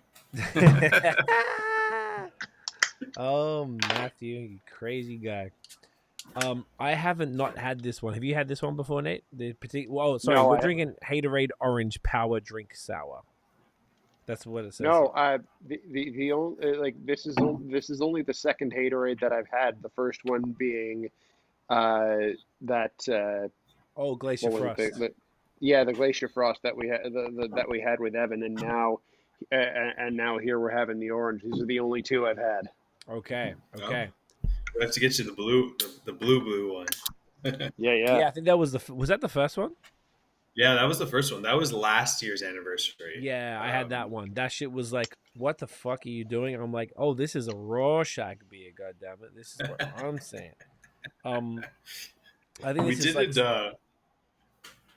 I'm sorry. I was just saying we did it the very first time as a can club. We're still running the can club. Which is it's 12 beers a month, and you can subscribe like for every month, or you can get like 1 month, 3 months, whatever. But we do just like a one-off thing every month is like a super small, like literally however many people are in Can Club run.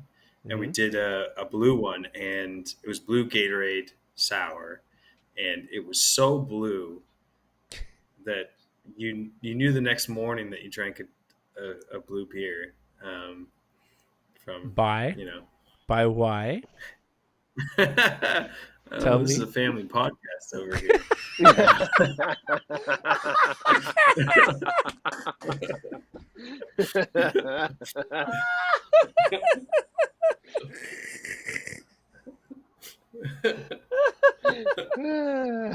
Oh, Matthew. Oh, God, dude.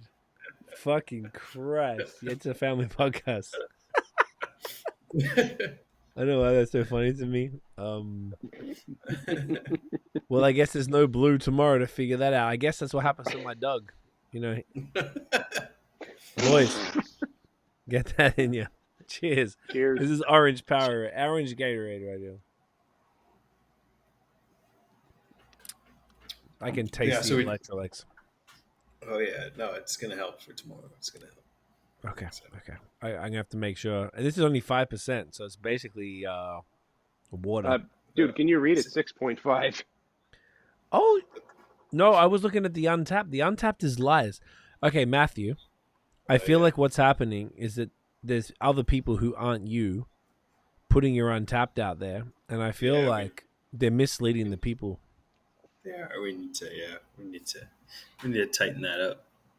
Look, it's not the end of the world. I feel like a lot of breweries don't bother with it, but like, you know, I imagine you could just probably jump in, slap in this exact same caption that you have on the can, and a little label, and then boom, boom, boom, and then nobody can fuck with you, and then they'll check the right one. Yeah, we were doing that for a stretch, and then slipped a little for a minute. But I'm not mad at that, Matthew. It's okay.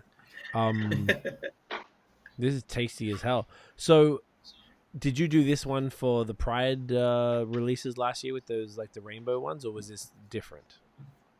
Yeah. So the for the Pride release last year was 6. It was lemon, lime, orange. We did purple. We did red, the fruit punch. We did blue, and we did green, the green apple one. So we did all 6 of the range, and then we've come up with a couple since the Glacier Frost. Yes. But actually, the only time we did the lemon lime one was that one until we're coming up with that one. I think the next one or the one after that we're doing. But yeah, we did that like on like 1 keg versions of each, and we took like a third of our draft lines for the like week was Haterade. So that was super fun.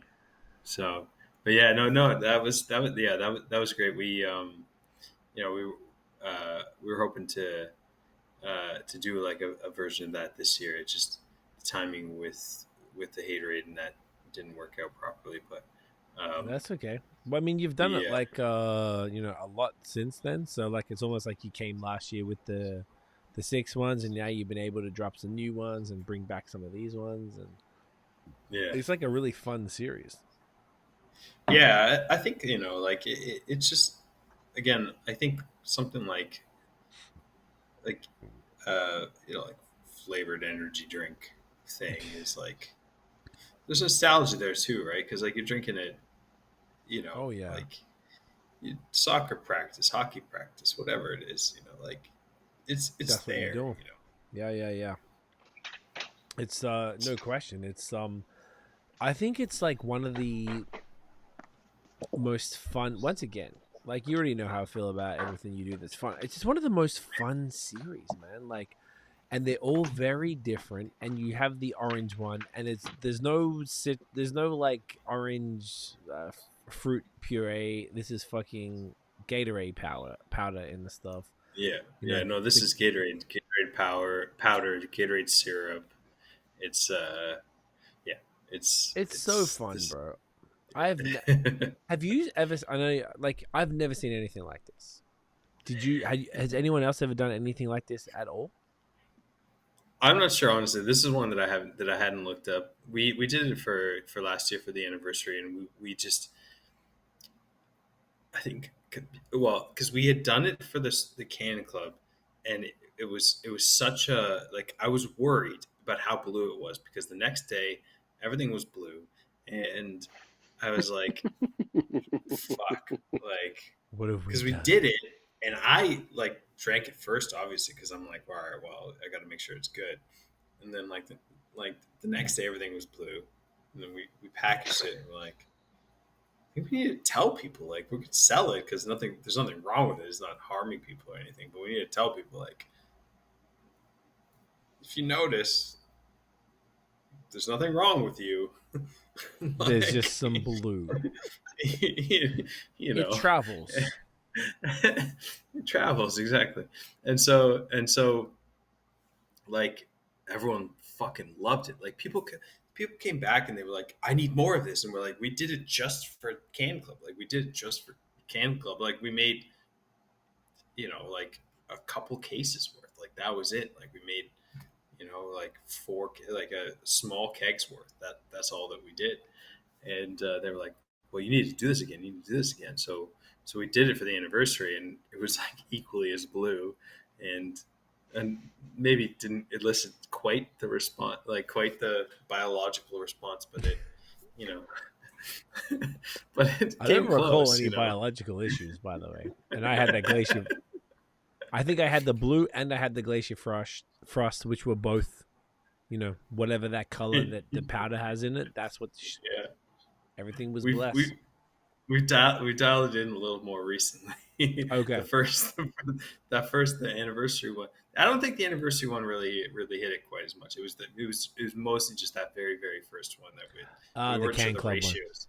one. Yeah, the Can Club one. We just weren't sure the ratios because, like, I don't know. You do something small. Sometimes, like, a drop of something, like, in a small scale, like a couple vanilla beans, like, is a ton of flavor. Sometimes, like, you need to put like half the keg of dragon fruit to make it taste like anything.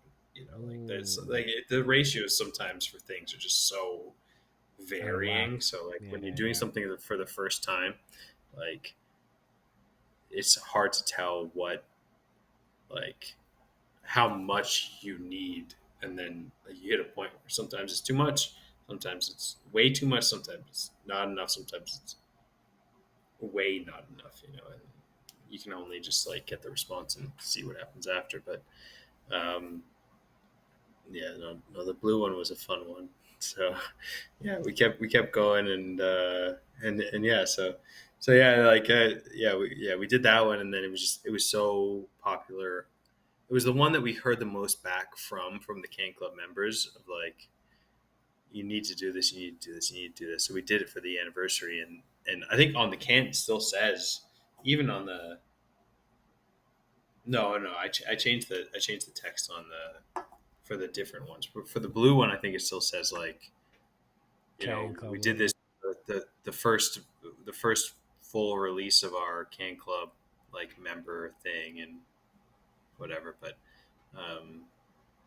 it was, it hit really well. It's, like, surprisingly, and then, like, people were asking, everyone was asking, so we kept doing it. And then we did blue, we did fruit punch, we did orange, we did purple, we did green, we did, like, the lemon or yellow one. We haven't done the yellow one. That's the one. I think that's the one that we haven't quite yet. Yeah. So that's the one that I've like, I have that one in the docket to do. So I'll send that one over. But everyone has their own favorite Gatorades and Powerades and stuff, power drinks. Yeah. Like, blue and red are me, but, like, I don't know about you guys. Like, I don't know. I don't really drink them too much. I got them because I had a colonoscopy recently, so I got, like, the orange one, and it was fine. but I don't have a particular flavor that I'm partial to. I think I always kind of like the blue one. So like I think that's when you had the blue just because it seems so like absurd. Like I am drinking this blue drink that gives me electrolytes. This is ridiculous. Yeah. That was really Honestly, annoying. what I associate them most with is trying to recover from hangovers in my early 20s, and and I feel like my go-to was the blue Powerade. That was typically my move. But like of the Haterades that I've had, like I think the Glacier Frost, which like that one was pretty fun, and I'm into that one. Yeah, nice. Yeah. That one was super fun. Yeah, I've only had blue Haterade, blue, orange, and the Glacier Frost. There's not that many more. Lemon, lime, fruit punch, grape, sour, apple, according to Untapped here. yeah. There's not too many more that we're missing, but the blue is like just so like. I feel like that's the most ridiculous one because it's the most craziest color that you would never see a beer. Whereas all of the other colors, you would see red beers, you'd see orange beers, you'd see yellow beers, like you'd see all the other colors, and then it comes to blue or green, I guess, and then you're like, "What the fuck is this?" It's that's what makes it super fun. The purple one was one that we also did first search, but the blue we had just like randomly because like our anniversary time's up with NHL playoffs, so we did it, and then Ian and one of our sales reps, he like big Leafs fan like I am. He was like, all right, well, I think this was the first year we did it. He was like, all right, well, like let's do a promotional kind of like let's like, just chug the blue Haterade and see what happens. And so he brought like he had a helmet that he had from like the Marlies and like gloves, I think, and like we turned it into a thing for that first year, and I was like chugging Haterade, every Leafs playoff game, like let's go Leafs, like let's go boys, and I chugged the Haterade and did nothing, obviously, because like one that superstitious stuff, like obviously. But I don't know if superstition stuff, but like on the Leafs, but like the Leafs, I'm the biggest Leaf fan. I sound like Trump here. I'm the biggest Leaf fan that there is. I'm the biggest. Nobody's a bigger Leafs fan than me. But I love the Leafs. I'm a huge fucking fan. But but yeah, no. But you're a realist. Yeah. No amount of Haterade can make that happen. You know the truth. You know the truth. We honestly, no. We try to get it to some of the players. Honestly, I think Ian got it to some of the Marlies players actually. So yeah, that's sick. I feel like there you go. You don't go for the Sens, do you, Nate? You're not a Sens guy, are you? No, I'm not. Hey, I was raised in the GTA. I've only lived here for 13 years. I mean, I love living here, but no, I'm not a Sens guy. Okay, go Leafs, huh? I've got Leafs jerseys. I refuse to leave. I got Raptors and Leafs jerseys. I lived in Montreal for 10 years. I would not leave the house in that shit because I know it would mean near death. Not worth it. Yeah. No, it hits home at a certain point, yeah. You got to represent. I love it. So it's a Leafs gang right here. Okay. I love it. Cool. And with that note, we're sitting at like 3:20. Boys, this has been a pretty epic pod. I knew it was going to be a banger. Yeah. This has been a beauty of a hang. Yeah, man. Oh, yeah. I'm really glad you guys got to connect because like Matt is one of my favorite people in beer. You're just a genuine dude, bro, and like your beers are phenomenal across the board. I've always had a really, really large respect for everything that you do, man. And thank you again for taking the time to hang out and share these beers with us and all the stories and stuff. This has been super fun. This is a team innovation podcast right here, boys. Yeah, it Oh is. yeah. And Matt, we've chatted over email like a couple of years ago, but it's been an absolute delight to hang with you face to face and drink some of your delicious beers with you. This has been a good time. Absolutely, yeah, 100%. No, this has been super fun, and yeah, no, I love this. This is, yeah, this is awesome. I love coming on. I love being a part of this, and yeah, anytime, literally Oh yeah, anytime. anytime. 4 times since 20. I think the first one was 2018. Mate, it's basically one a year almost. So All right, we're missing. now it needs to go for the record Need to go for the here. record. I don't know if there's anyone else. I've got to have to double check. I don't know if anyone's been on 5 times as a brewery. Yeah. So So I feel like he's like probably duking it out with Jeff for Jeff the from top Town spot. and Derek from Brewski are the two ones that come to mind as far as the 4 times, including their link up. All 3 breweries have done link up. So it's about to be a heavyweight bout right there. But bro, you're welcome anytime. Huge fan. You're a champion. I appreciate you, man. Like just keep pushing the boundaries, man. Like I just encourage that. I just think it's so sick what you guys are doing, for real. Like the food is phenomenal. I want to see more like ridiculous pizzas, and I want to see more ridiculous beers alongside the more fantastic traditional beers like the pills and all that other stuff. It's just, I think it's what craft beer needs, and I value it really very much so. So I appreciate you. I think what Rorschach adds to the Ontario craft beer scene is invaluable.